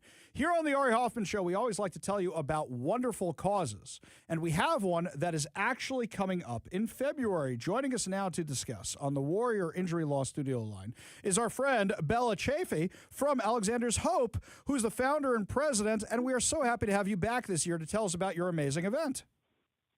Yes, thank you so much for having me on again. Always a pleasure. So let me make sure I got this right. This is our Valentine's Day giving back with the Valentine's Day Dash 5K walk and run, right? Yes, and it's on Valentine's Day itself for the first time ever. That's amazing. So that's Saturday, February 14th. All right. Now, I'm not much of a 5K person because I eat a few too many corn chips and cake and cookies. So can I just walk this thing? It'll be fine, right? Oh, of course, of course. Most of the people that do it walk it. Okay, just checking. Why don't you tell us a little bit about the organization itself? Yeah, so Alexander's Hope, I founded it after my brother Alexander. He suffered from an undiagnosed and then misdiagnosed heart condition, and he ended up getting a heart transplant when he was just 19 years old. He was extremely fortunate to survive and walk the Valentine's Day Dash with everybody every single year. But after everything Alexander went through, we started Alexander's Hope to partner with the Nick of Time Foundation, which goes to high schools once a month and screens youths for undiagnosed heart conditions. So we do EKGs and echocardiograms, and we teach the kids CPR and how to operate an AED, which is pretty incredible. So all the funds from the Valentine's Day Dash go to support that cause. Now, this is a thing I talk about all the time because I used to do a lot of work with kids, and I do a lot of work with nonprofits, and it is shocking to me how little people know about this. Maybe they took the CPR class, and they think, well, I took it in high school, so I'm perfectly fine. Most of them have no idea whether or not their institution actually has a defibrillator or any of that other stuff in it, and if it does, they have no idea where to find it in an emergency, and if they do know where it is and where to find it in an emergency, like what happened in my synagogue, they didn't know you need to charge this thing regularly. So these are a lot of the things that people need to learn about. What other kind of stuff did they learn through Alexander's Hope? We advocate for organ donation awareness. So there's that more informational side, but the heart screenings are really the big thing. And this year, for the first year, so it's our 7th Valentine's Day Dash, and for the first year ever, we are having Medic One Foundation there that will actually be teaching people that wish to learn hands-only CPR. That's amazing. I bring them into the synagogue every year because the youth counselors, I have them take it every single year. So tell us about the event itself. It's a great cause they're raising money for. Tell us what people can expect at the event. Yeah, so the Valentine's Day Dash, it is a 5K run and walk. Strollers are allowed, dogs are allowed. The start and finish is at Bellevue Downtown Park. And then we'll go out on the streets of Bellevue. The roads will be shut down. And it should be a really, really fun time. We have the route is uploaded to our website if anybody wanted to take a peek at it. But it's a really good course. We got great feedback from it last year. That's really wonderful.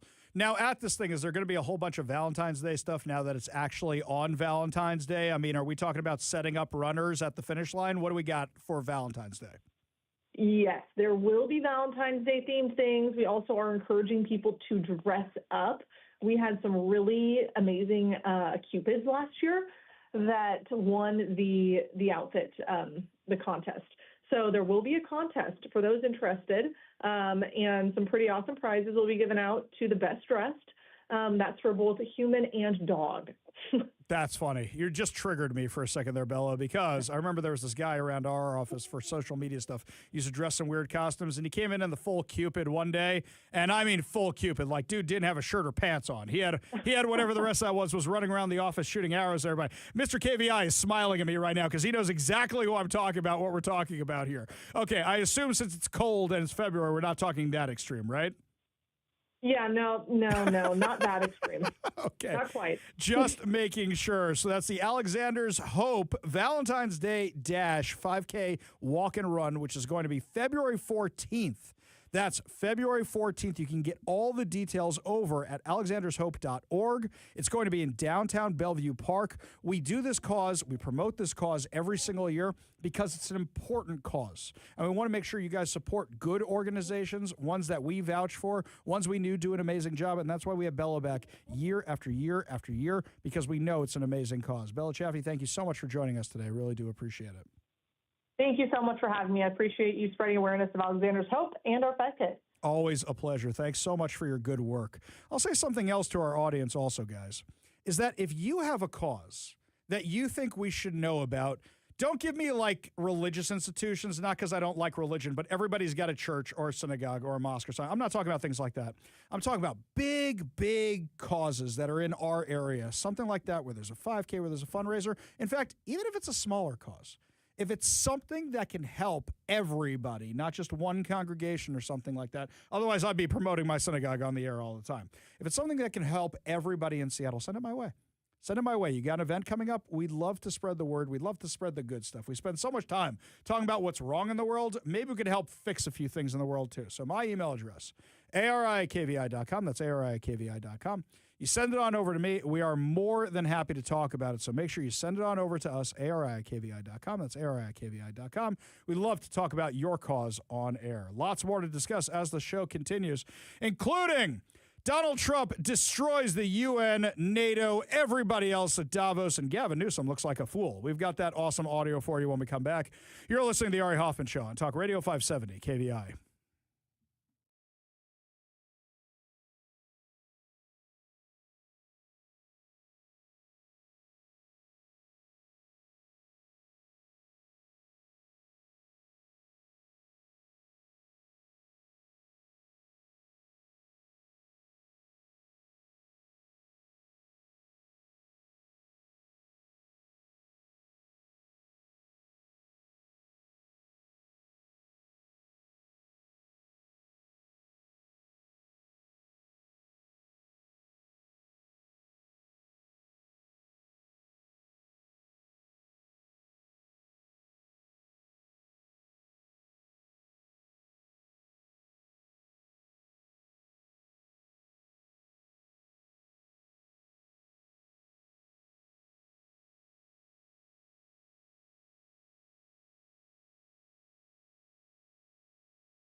Welcome to the Ari Hoffman Show on Talk Radio 570 KVI, your home for the politically homeless, streaming live at KVI.com and the KVI app. If you want to be part of the most dangerous show on the airwaves, call or text the Warrior Injury Law Studio line at 206-421-5757. That's 206-421-5757. Coming up this hour, we got the audio from my trip to Olympia earlier today.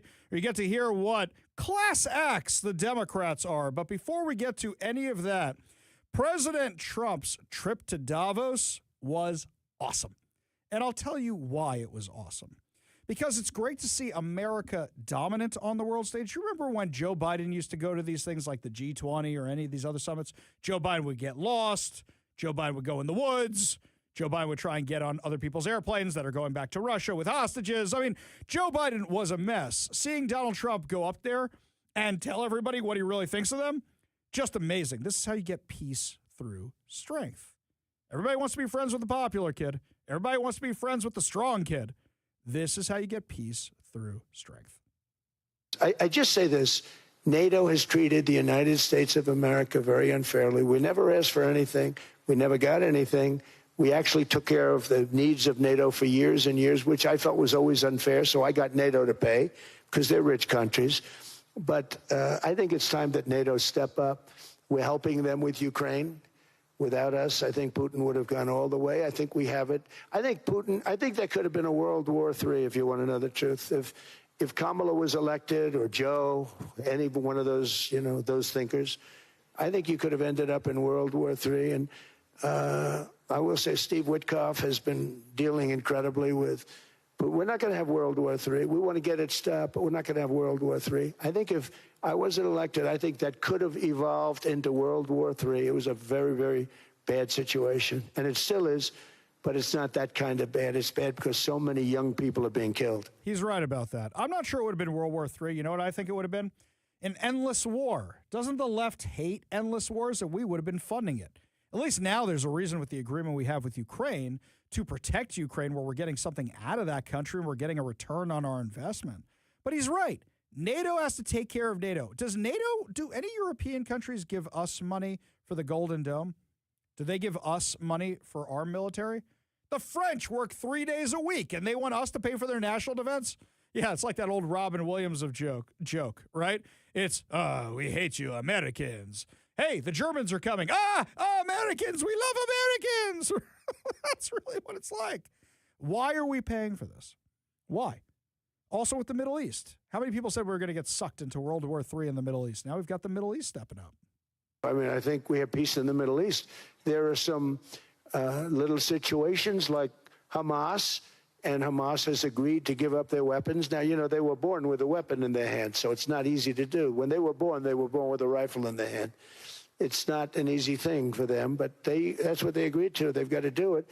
And we're going to know, Jared, over the next 2 or 3 days, certainly over the next 3 weeks, whether or not they're going to do it. If they don't do it, they'll be blown away very quickly. They'll be blown away. We have 59 countries that are part of that whole peace deal. And some of those countries aren't even they're near the Middle East, but they're not in the Middle East traditionally. And they want to come in and take out Hamas. They want to come in. They want to do whatever they can. There's a problem with Hezbollah in Lebanon, and we'll see what happens there. But that's a problem. But there are these little flames, but there's peace in the Middle East. Do you know why they finally want to help with all this? Because they don't want the Palestinians getting kicked out and being sent to them. They don't want Hamas being sent to their country. They don't want Hezbollah coming into their country. That's why they never take in refugees either. Let me ask you a question. Who's been more successful for world peace, the UN or Donald Trump? Serious question. Who's been more successful for world peace, the UN or Donald Trump? Give us a call, 206-421-5757. That's 206-421-5757. Talk about Iran. I mean, we used to have the U.S. paying for Iran's terror. Now we got something different. When we talked about geopolitical concerns today, we also mentioned Iran. And I made the point that I never thought that Greenland, that geopolitical events would include an actual shooting war. Iran's a different case. It could be tariffs, which you've already announced for Iran. Could be further action than what we've already seen in Iran. Most people think that you probably prevented or the loss of I don't know how many lives for some of the protesters. Thousands, more than that. Was that the end of the story, though? Well, had one thing specifically that really got me. They were going to hang the old-fashioned hanging. They were going to hang 837 people on Thursday. And I told them, you can't do that. If you do that, it's going to be bad. I don't want to go exactly what I said, but nasty. And they canceled it, hopefully permanently. But those tariffs are still on, including China. Has China responded to sanctions? 25% for anyone who does business with Iran, and that will go forward. Yeah, that's going forward. That will go forward. Now, here's the thing. We don't really know what's going on in Iran. I'm sure the U.S. government intelligence knows a little bit more than we do. But when they're admitting 3,000 people have been killed, the number's probably like 15,000. It's something like that. The numbers I'm hearing from my sources, it's in excess of 15,000 people have been killed because the protests are still going on. They've got the military out in the streets trying to put down that rebellion in Iran. That's what's going on right now. And the question is, are they going to fall? Is the regime going to fall or not? When I was out on the Capitol campus today, as I was leaving, and different groups come to protest on the Capitol campus. I see a protest group that's against ICE or something. They're marching down the street. I see a small group, about 30, 40, 50 people, who are all chanting for Iranian freedom. Are there any bills in Olympia about Iran? I see anti-Israel ones. I see anti-American ones. Now, mind you, I don't think the Washington State Legislature should be messing around in anything that's on a national or international basis because it's not in their wheelhouse. But if they're going to be messing around with all this stuff and passing a whole bunch of resolutions that don't mean anything, then why aren't you doing one for this? Why aren't you calling out Iran? They kill members of the LGBTQIA community. They make women wear burqas. These are anti-social justice people. And you don't hear one peep. Not one. The president, during his formal remarks, said this. One thing specifically that really got me, they were going to hang. Oh, wait, we did that one already. This is the one we're talking about. First of all, last year you told me that you believe that the reason you won the election is because God put you in this place so that you could save the world. Looking back 1 year, do you feel like God is proud of the effort that you've put? I do, actually. I think God is very proud of the job I've done, and that includes for religion. You know, we're protecting a lot of people that are being killed, Christians and Jewish people, and lots of people are being protected by me that wouldn't be protected by another type of president. No, I think a lot of people are very proud of the job we've done. We've had an amazing year. This has been one of the greatest years. Even some people that wouldn't necessarily love me instinctively, they're saying this was an incredible year. We've had an incredible year economically. Look at our border. Our border was a disaster. People poured. It was an invasion into our country of a lot of very bad people, good people too, but a lot of very bad people from prisons and drug dealers and gangs and horrible people, murderers, thousands and thousands of murderers allowed into our country. And we now have the strongest border of any country. There's probably not a country, I guess North Korea has a pretty strong border, by the way, but there's not a country in the world that has a border like we do. And we took it from the worst border. We had the worst border in the world. Now we have one of the strongest borders in the world. I do love where he talks about, is God proud of you or not? Seriously, he's done more for world peace than any president in my lifetime. I challenge you to name other presidents, and you can name, sure, after World War II or here and there, you can name a few more, but who's done more for world peace in the modern era than Donald Trump? What are we up to? 8, 9 wars that have been stopped? So what do we even need the UN for? Can we just defund it and turn it into the next Trump Tower or a homeless shelter or, I don't know, a parking garage? What do you think we should do with the UN? 206-421-5757. That's 206-421-5757. President Trump called them out. Do you want your Board of Peace to replace the UN? Well, it might. I mean, the UN just hasn't been very helpful. I'm a big fan of the UN potential, but it has never lived up to its potential. The UN should have settled every one of the wars that I settled. I never went to them. I never even thought to go to them.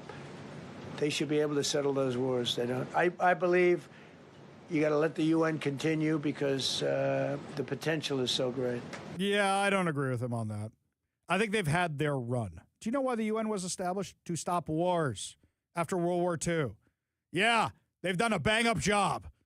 Now, while President Trump was there, as I mentioned earlier when we were talking about Randy Weingarten, anybody who's anybody wants to be at Davos. Everybody wants to see and be seen, right? That's what they want to do at Davos. You know who's out there? Gavin Newsom. Why is Gavin Newsom in Davos, Switzerland? Does California need to be at this thing? No. He needs to be there as much as Jay Inslee needed to be there, which is not at all. That's right. So I assume he flew a private jet there. I assume that Gavin Newsom isn't flying commercial. You're going to talk about clean energy after you do something like that? What's he doing there? He's running for president. He's saying, I'm the alternative to President Trump. This is so he can come back and say, I spoke to this world leader. I spoke to that world leader. They want me to be president. They're tired of Trump because he's running against Trump, but Trump ain't going to be his opponent in 2028. And while he's out there, he's bashing America. Bashing America. This is him talking about Carney up in Canada. So I respect what Carney did because he had courage of convictions. He stood up. And I think we need to stand up in America and call this out with clarity. We can lose our republic as we know it. Our country can become unrecognizable in a matter of months, just not years. It is code red, blinking red in the United States of America. So forgive me, I feel this with passion, some indignancy, as someone frankly has taken it for granted all of these years. And it's why I came here to Davos to call it out. And so wait a second. You went to Davos to bash the United States of America. That's why you went. You went there to undermine the president while he's in the middle of negotiations? That's why you went there? How irresponsible. How irresponsible. You know what you should be doing instead? Hey, guys, America's great, but California, even better. Look at my... Oh, wait, you can't talk about how great California is, can you? You should say I'm a natural successor because I'm not as extreme as that other guy. But your record is absolutely terrible, and in fact, you got called out on it. Look, are there problems? For instance, you're supporting the mayor of LA for re-election after these terrible fires that a lot of your citizens do feel was in part because of government mismanagement. Do you just reject that narrative that the government has anything to do with these things? I absolutely accept that we all should be held to a higher level of accountability in terms of our governance. And I think there's many areas of reforms that are necessary, and so many areas of reforms that were underway. We can get into the specifics of any one of these issues. But the general notion that in the middle of winter, with 100-mile-an-hour winds that were attached to a fire, that somehow, by the way, there were 16 major fires in Southern California over a 2-week period, that somehow that had to do with fire hydrants is rather preposterous. What do you mean it's preposterous? There was no water in the fire hydrants. So if there's a fire, you put it out with water. If you can't fight the fire, then guess what it does? It burns more. Colossal mismanagement, especially since they were warned. Oh, wait a second. You want me to prove this was mismanagement right now? How many of those houses have been rebuilt? How many? What, like one got permits? One? The rest of them are all still burned out husks? Tell me again how this wasn't because of government mismanagement. Scott Bessent, Treasury Secretary, very straight-laced guy. I've never heard him do anything like this before. But Gavin Newsom's antics were so extreme that Scott Bessent was calling him out. I even chuckled at this. I think it's very, very ironic that Governor Newsom, who strikes me as Patrick Bateman meets Sparkle Beach Ken, may be the only Californian who knows less about economics than Kamala Harris. He's here this week with his billionaire sugar daddy, Alex Soros, and the Davos is the perfect place for a man who, when everyone else was on lockdown, when he was having people arrested for going to church, he was having $1,000 a night meals at the French Laundry, and I'm sure the California people won't forget that. And I can tell my message to Governor Newsom is the Trump administration is coming to California. We are going to crack down on waste, fraud, and abuse. And I was told he was asked to give a speech on his signature policies, but he's not speaking because what have his economic policies brought? Outward migration from California, a gigantic budget deficit, the largest homeless population in America, and the poor folks in the Palisades who had their homes burned down. He is here hobnobbing with the global elite while his California citizens are still homeless. Shame on him. He is too smug, too self-absorbed, and too economically illiterate to know anything. Thank you very much. Let me know if you need any further clarification. I don't think I've ever heard Scott Bessent talk like that before, and how straight he is. How straight he is that even when he's making a joke, you barely see his lips even curl up in a smile. Oh, that was gold. Pure, absolute gold. You know, if everything's going fine in your state, I don't think you should be going to Davos, but maybe I can understand you want to go there and be like, look how great my state is. Like, okay, my man crush, Ron DeSantis. If he went to Davos, I'd be like, dude, really? I mean, did you take time off for this or something? But at least you're there selling Florida. Look at your economy. Look at that. What's Gavin Newsom got to sell? Hey, you see this right here? This jar has ashes in it from the Palisades. Ashes from the Palisades. And we're going to sell it to you. We're going to give it to you. It's great. You want a souvenir from California? Dirt from California. That's what he's doing out there. He gets called out on it. And then he's standing there next to Alex Soros. It's dumber George Soros. It's just his son. The one who inherited all the money, didn't work for all the money. That one, who just gives money to any Democrat.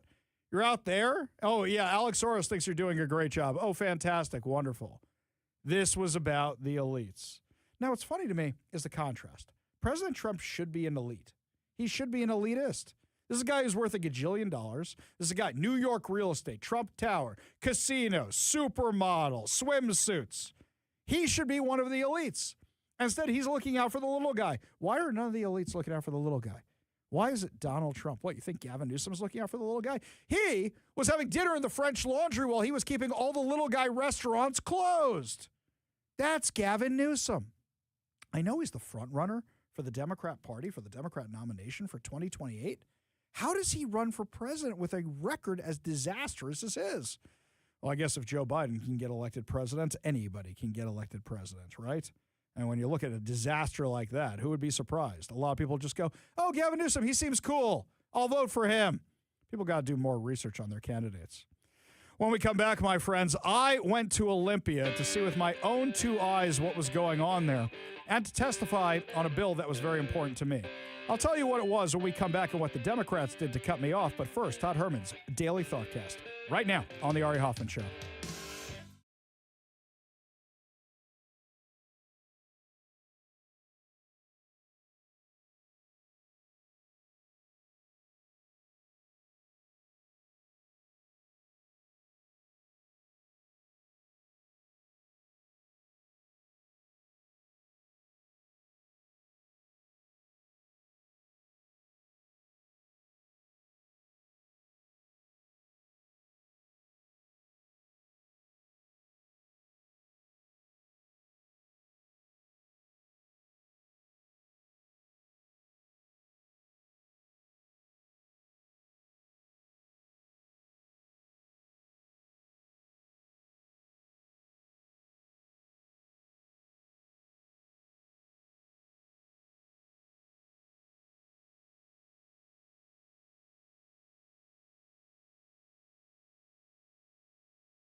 Welcome back to the Ari Hoffman Show. I love the texts we're getting. When I mentioned, hey, maybe we should get rid of the UN entirely, Wade texted us. He says, you can't get rid of the UN. Isn't the UN building Mamdani's new headquarters? No, he's got Gracie Mansion for that. Let's be real about that. John in Lakewood says, get out of the UN, stop funding it. Headquarters or some third world hellhole. Yes, exactly right. A lot of love from Becky and Enumclaw over for Scott Bessent. That's right. She says, Ari, you have just endeared Scott Bessent to all of us. That's very, very good. I like that. You guys are funny. You guys are funny. This one here from Chris. He says, I think a stronger point is that if there were any other president in history, in today's day and age with what's going on, how drastically things would have been different without having Trump. That's a fair point, too. That's a very fair point. We saw it with Joe Biden. How many wars started under Joe Biden? 7 in the Middle East alone. 7 in the Middle East alone because he was funding Iran. Just think about that for a second. Well, interesting we should mention that. I went down to Olympia today. Why did I go down to Olympia? It was for personal reasons. It was not for any of the big bills we've been discussing on the show. This one was for the things I care about. So Democrat leaders have proposed a memorial legislation for this woman whose name is Antsignor Ezgi Igi. I probably butchered that name, but she was a University of Washington student, and she was killed because after graduation, she flew to the West Bank to a town called Jenin, which is a terrorist stronghold, and rioted against the IDF. And when the IDF was shooting the rioters, a.k.a. terrorists, who were coming at them, she was in the crossfire. They killed her. They did an investigation. They admit it. Should she be dead right now? No, absolutely not. She should not be. But she chose to put herself in the middle of a war zone. She was ramped up by the things at University of Washington. She's a Turkish American, and she chose to go to a war zone. I don't choose to go to a war zone. When I go to Israel, I don't go to the war zone parts. I don't go to Gaza when I'm in Israel. That is not something I do. Okay? Well, also, I'm not allowed to because I'm Jewish. You're not allowed to go there. Yes, they're so tolerant. I mean, now there's a lot of Jews in Gaza. We call them the Israeli Defense Forces. What bothered me about what the Democrats did is they came up with a memorial bill for this woman, and they called for an investigation into her death. Israel already investigated it. They said, we did it. We're sorry. It's a tragedy. They want the U.S. government to now investigate this thing more. And they want a memorial for this woman. Here's my problem. She wasn't the only University of Washington student killed in this conflict. Chaim Katzman was a UW PhD alumnus and a peace activist. He was living on a kibbutz, which is basically like a socialist commune compound in Israel, when Hamas Palestinian terrorists broke into it on October 7th, 2023. He threw his body in front of a woman and her children to keep the safe room door closed. He gave his life to save them. He was just living his life. He didn't go to an active war zone. He was living in Israel. Israel was invaded by Hamas, and he was killed. Nobody has called for an investigation into his death. Nobody has called for a memorial for him. And when I reached out to Senator Yasmin Trudeau, who's one of the prime sponsors on this bill, in fact, I reached out to all the sponsors of this bill, and none of them got back to me. She said, well, his death was investigated fully, hers wasn't. Guess who they were both investigated by? The IDF. So you want to tell me that one's more important than the other? Now, those of you who go, Ari, you're just saying this because she was on the other side. No. You want to have a memorial for her? Fine. I didn't go down there to say you shouldn't do that. I went down there to say, if you're going to memorialize one, why aren't you memorializing the other? And let me be clear. Chaim Katzman would not have listened to the Ari Hoffman Show. Chaim Katzman would not have listened to KVI. He was very, very different politically than me. I did not know him personally, but from all the things he was involved in, leftist, peace activist, I'm assuming he probably would not have listened to the show. That's just a guess. He didn't deserve to die. Didn't deserve to be killed when he was home for a Jewish holiday. That's what happened to him. So this bill that's going forward, I think somebody should speak for Chaim Katzman. I know some of his family. Some of his family goes to my synagogue. I know them. I know the family from being in town. And I think somebody should speak for him. I was pretty surprised when I saw on the con list. So when you go down to Olympia, They have these hearing rooms, and you testify. You sign in advance. You register in advance that you're going down there, and you get to say pro or con. You get to say if you're going to speak for or speak against the thing. I show up. It is a room full of a lot of people who I've talked about online. I don't just mean the people who are the senators behind the desk. I mean a lot of the local head of CARE, the Council for American Islamic Relations, the unindicted co-conspirators in the Holy Land Foundation trial, the largest terror trial in the U.S., they were in the room. Rachel Corrie's parents. Rachel Corrie was another activist who went to Israel, stood in front of a terrorist house, got run over by an Israeli bulldozer because she couldn't be seen by the driver. My parents told me you don't stand in front of trucks or bulldozers. It's another case like this. I mean, every anti-Israel activist you can think of was in that room. I was very, very grateful that I got to be one of the first speakers. But what's interesting is when the Corries got up there, and we're not even talking about her daughter, when the Corries got up there to talk about her daughter, who was killed like 20 years ago, they gave them all the time in the world.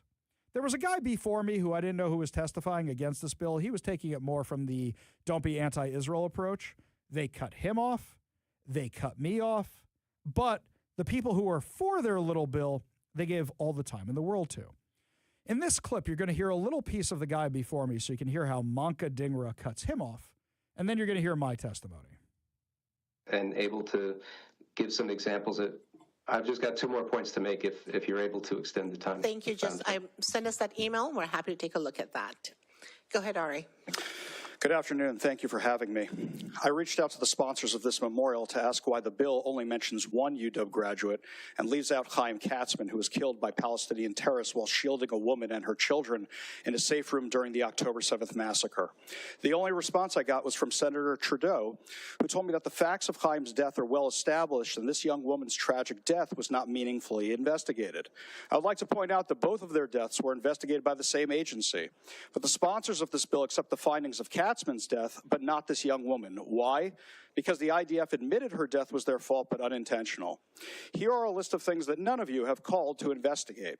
The Palestinian Chronicle, a Washington-based 501c3 whose journalist in Gaza was holding 4 Israeli hostages. An investigation into propaganda from Hamas that was distributed and sold at the UW campus. You have not called for an investigation into the targeting of Jewish students and the violent encampment at University of Washington, and you have not called for a memorial for Katzman. Since this does not include Katzman, I would like to take this opportunity to read a short letter from his Seattle family that was given to me to read here. If you can email that to us, because we're out of time, that would be great. I appreciate you being here. And with that, we're going to... She cut me off when I had a letter from the family. And Trudeau literally told me, if you had an appeal from the family, bring it, and we'll consider it. Cut me off with a letter from the family. Now, do people only get a minute? 100%. Did I know I hit my minute? Absolutely. There's these little lights there in front of you. But I figured everybody else is getting 90 seconds. Everybody else is getting 2 minutes, 3 minutes. Why shouldn't I? Because the Democrats realize when they don't want to hear what you have to say, they shut you down right away. They want to hear what you have to say. They let you keep going. It's no different with any other bill in Olympia. While I was down in Olympia today, I met a bunch of people who are listeners to the show just like you, who said, yeah, we're here to testify, but I didn't get to testify today on this bill. I didn't get to testify today on that bill. I'm trying to testify on this bill. We didn't get to. Because they don't want to hear opposition. You need to be as loud as possible. Anytime I give you the Washington State Legislature hotline, you need to call it. You need to talk about the bills you don't like. You need to go on their website and go, where's that bill I don't like? You need to register in opposition for it. It's the way you get heard.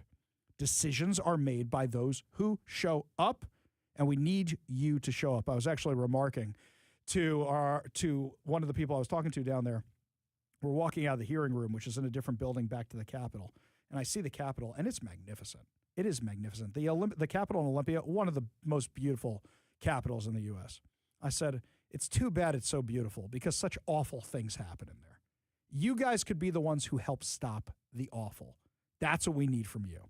Anytime I give you that phone number, anytime I give you a bill, we tell you what's going on. We need you to call a legislative hotline, and we need you to weigh in, and we need you to show up. When we come back, my friends, speaking of insane things that are happening on college campuses, it now seems like the average thing to do is just threaten that somebody's going to get kirked. You mean assassinated? Yeah, that's the new thing trending on campuses. I'll tell you all about it when we come back. You're listening to the Ari Hoffman Show on Talk Radio 570 KVI.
I actually think our friend Lars Larson is broadcasting from SHOT Show this week. Had some fun guests. I heard him talking to Harmeet Dillon the other day. So you should be definitely listening to Lars every single weekday from 12 to 3 right here on Talk Radio 570 KVI. You know, when we were kids, we said, I'm going to kill you. I'm so mad at you, I'm going to kill you. Yeah, it's a lot worse than that now. First of all, you don't know if they're serious. Back then it was, whatever. Maybe we'll rustle around a little bit and then go drink a beer behind the gym or whatever it is, right? That's what it used to be. It's not like that no more. According to Fox News, a conservative student at the University of Utah who says a far-left agitator threatened to shoot him in the neck at a tabling event, slammed college campuses as a breeding ground for radicalism, and celebrated the arrest of the alleged perpetrator. Quote, it was January 12th. We were outside tabling. So tabling is when on college campuses you walk through the quad and everybody's got a table for whatever their cause is. That's what Turning Point USA does. That's how they get members. So I said we were outside tabling and engaging in debates in a format similar to those organized by, let's say, Turning Point USA. So the event was hosted by Reawaken USA, a relatively new conservative group that tours college campuses, inviting students to have open dialogue. So just before we get into the story of what happened here, this is something that happened to me. I'm in Israel. I'm in Jerusalem. And I'm walking down the street, and somebody's got a table that says, ask me anything. Okay? Two guys sitting there about my age. And I walk over. They're in the middle of Jerusalem. And I walk over. I go, this is a great shtick. You guys with Turning Point USA or something like that? And they go, no, we were doing this before Charlie Kirk got set. We just like to be out here. Ask us anything. I said, what's the most common question you get? They go, you think LeBron is better than Jordan? That's literally the question they get most often in Israel. And one of the guys goes, you're Ari Hoffman, aren't you? And I'm like, why? Yes, I am. Yeah, you listen to the show? He's like, no, dude, we went to college together. Out of nowhere. Me thinking I was so important, thinking I was so special. No, it turns out, yeah, we were in business school together, me and this guy. By the way, he knew. Like, he knew the teachers, he knew the shtick, he knew I don't know how the hell he recognized me with the hair loss. I had a glorious mane back then. Anyway, getting back to this, Beasley is a student at the University of Utah, the vice chairman of the Utah Federation of College Republicans. In an incident that was caught on camera, Beasley recounted that a liberal student began heckling him, his fellow college Republicans, calling them Nazis, fascists, and pigs. We had other things we called kids. You can't use those words anymore. Then, according to Beasley, Dean Stewart, 21, invoked slain conservative leader Charlie Kirk's name in a threat to shoot him and others who were tabling. He said, and soon after he declared to us, you should die, followed by, I am going to Kirk you, which you can only think that means I'm either using your imagination to going to shoot you or kill you. As he walked off, he positioned himself directly in front of several campus police officers, where he gestured with his arms in a manner mimicking aiming a rifle at us, thrusting them enthusiastically. As I'd say while shouting, you should die, calling us Nazi pigs, he continued, adding that the police watched the incident unfold. We said a different word when we didn't like something, right? We walk up to the table and go, that's, I can't say the word. That's a thing. It was used as a slur back then. Now it's used as a protected group, right? That's that and walk away. That's what we would say. Or we'd say, that's so the R word. That's what we would say back then, right? That's about it. Stupid. The Gen X kids really don't care about anything, or they just go and walk away, right? I'm the tail end of you guys, even though I'm not technically. I'm technically one of them geriatric millennials. That's what you would do when you found something stupid, right? Yes, no, Which kinda? one are you saying? Okay. We would do the Gen X. I'm a little like the first one is you'd say that's. Yeah, sure. Right, you do that. Okay, yeah. you do that. Whatever. The second one is they're so blank. Yeah, sure. Right. That's sure. what you do. Those are the ones I'm talking about. Right. Yeah. Unfortunately, I say yes. Yeah, that's probably true. I didn't use it that often. I would usually just go morons or stupid was my word of choice is what I would do. But also the Gen Xers are where we just can't be bothered to. just walk right past it. Okay, Don't get out of my way. I got other things. I can't be bothered. Very true. I think what I think, and I don't need to try convince you otherwise. And I would prefer you not try to convince me of yours. So goodbye. Get out of my way. As long as you're not in my way, I'm going to walk past your stupid booth. Things have changed a lot since then. So another student who was present for the tabling event previously told Fox News that Stewart said he hoped the kids got kirked. Stewart was arrested just moments after making the shooting gestures. Both jail records and the University of Utah confirmed his arrest. He was charged with disorderly conduct, making threats, and disobeying a lawful order. On Monday, January 12th, Dean Stewart, 21, disrupted an event, yelled at a member of Reawaken USA that he was debating in front of Marriott Library. Stewart said he should be shot in the neck and repeatedly made hand gestures of shooting him with a rifle. The police witnessed this in real time, and immediately they moved in to apprehend the individual and detained him. Beasley, who was at Utah Valley University when Tyler Robinson allegedly shot and killed Charlie Kirk. Now, for those of you who didn't realize it the whole time, this is that campus. They take things a little bit more seriously there.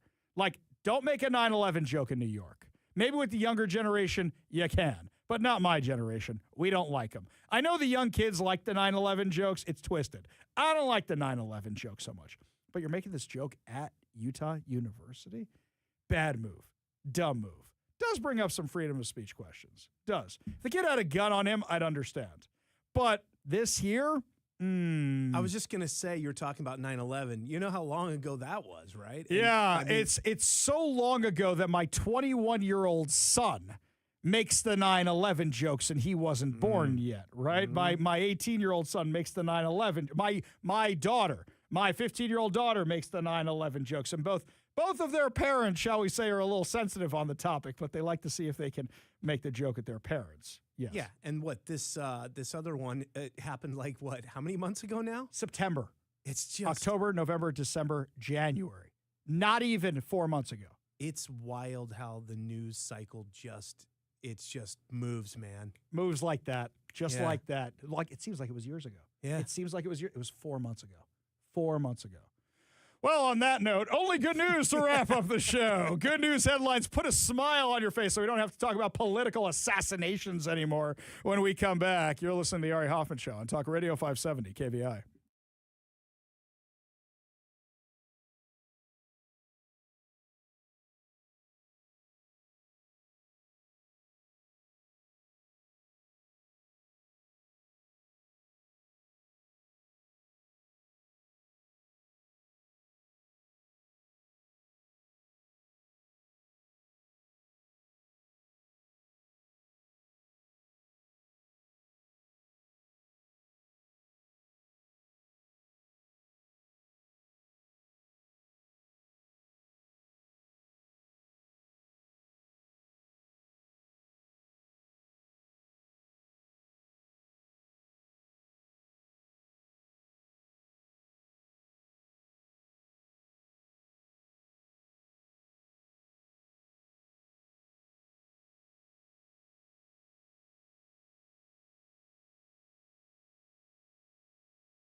It is time to feel good as we wrap up another amazing episode of the Ari Hoffman Show right here on Talk Radio 570 KVI. And there's a story here in the Seattle Times. I think they're listening to the Ari Hoffman Show because Mike and I were having this discussion last week about who we thought should raise the 12th man flag at last week's game. Well, now the question is, who do you think should raise the flag at this week's game? And the Seattle Times, the headline literally is, Marshawn Lynch should raise the 12th man flag at the NFC Championship game. Do you agree with that? Do you disagree with that? Give us a text. Did it last week. I missed that part of the game. I have no idea. Hang on. Is it in this article here? I think it was it Doug Baldwin? I don't know. I really have no idea who it was last week. But I think it was Doug Baldwin. I could be wrong. Yeah, I missed the beginning of the game. So it wasn't Richard Sherman, though, right? No. Okay, so there you go. All right, so if it's Richard Sherman, would you like Richard Sherman instead of Marshawn Lynch? I'm good with either one. Oh, either one. We're good with that. Yeah, Okay. I'm good with either one. Just checking. Okay. All right. So I want to know what you think. Send us a text, 206-421-5757. That's 206-421-5757. In fact, all the news we have today is local good news. Ready for this one? The iconic Pacific Science Center courtyard will now be accessible to the public, the nonprofit announced Wednesday. Pacific Science Center said to remove the north entrance gates and ticket booths on Tuesday. Well, let's be real. Is anybody going to the Science Center anymore? Look, the Science Center is one of the most dated museums I have ever seen. And we go there for the IMAX movies from time to time. That place has seen better days. In fact, when my wife was trying to show me how awesome Seattle is, she knows I love museums, and we go to the Science Center. I'm like, this is your Science Center? Holy cow. And that was in 2002? So that's 24 years ago. It has not improved with age. Aren't they redoing it right now? Like they're doing a bunch of stuff to the inside. That's because, like they were selling off the dinosaurs that were in there. Like Zach was trying to buy like a tail. Yeah. No. Zach wants the dinosaurs, but I don't think they have anything to replace it with yet.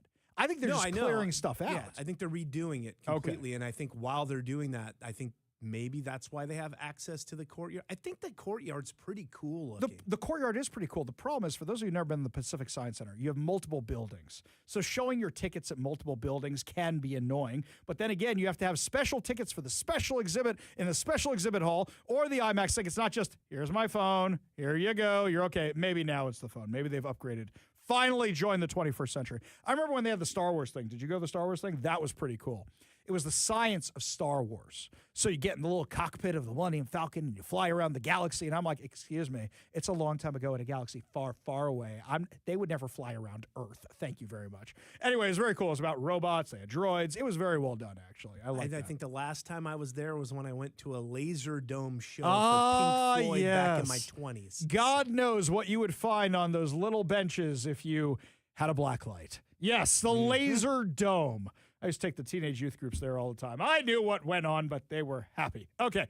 Anyway, so they are apparently taking out the gates. You can go check it out. But did they get rid of the dinosaurs in the water out front, the stone dinosaurs? I think those guys are still there, right? I don't know. I have to take a look. We'll have to go check it out the next time we go there. But last time they didn't have water in there, too, right? Well, no, they always get rid of the water in the winter. That's always in the winter? They're always in the winter. They always do that. I couldn't remember I know they do that because you're surrounded by concrete, winter, freezing, bad news. Let's not do that. But the stuff that's outside, I mean, it looks like it's still left over from the World's Fair. That stuff it probably is. It is. Yeah. Yeah, it absolutely is. Oh, it looks old. You know, I got a book on the World's Fair that I was reading. Memorial Stadium, they had water skiing in Memorial Stadium. It was part of the World's Fair. They filled out with water. It was like Gladiator 2 when you just bring in all the water for the stadium. There's all sorts of weird fun facts about that World's Fair that I was like, I had no idea about. And I really should watch that. You know, there's that Elvis movie that takes place. It happened at the World's Fair. Yeah. It happened at the World's Fair. I've never seen it. So. Yeah, I've never seen it either. I haven't seen most of the Elvis movies. Same. I just saw the Elvis movie. That's the most Elvis movies I've seen. Is the movie actually called Elvis, about Elvis, with a guy who's not Elvis pretending to be Elvis? That is the Elvis movie I have seen. I know some people are yelling at the radio right now. Anyway, my friends, that's going to do it for us today. But fear not, my friends. We will be back tomorrow with more insane stories, more exciting guests, and, of course, more good news for you. You've been listening to The Ari Hoffman Show on Talk Radio 570 KVI.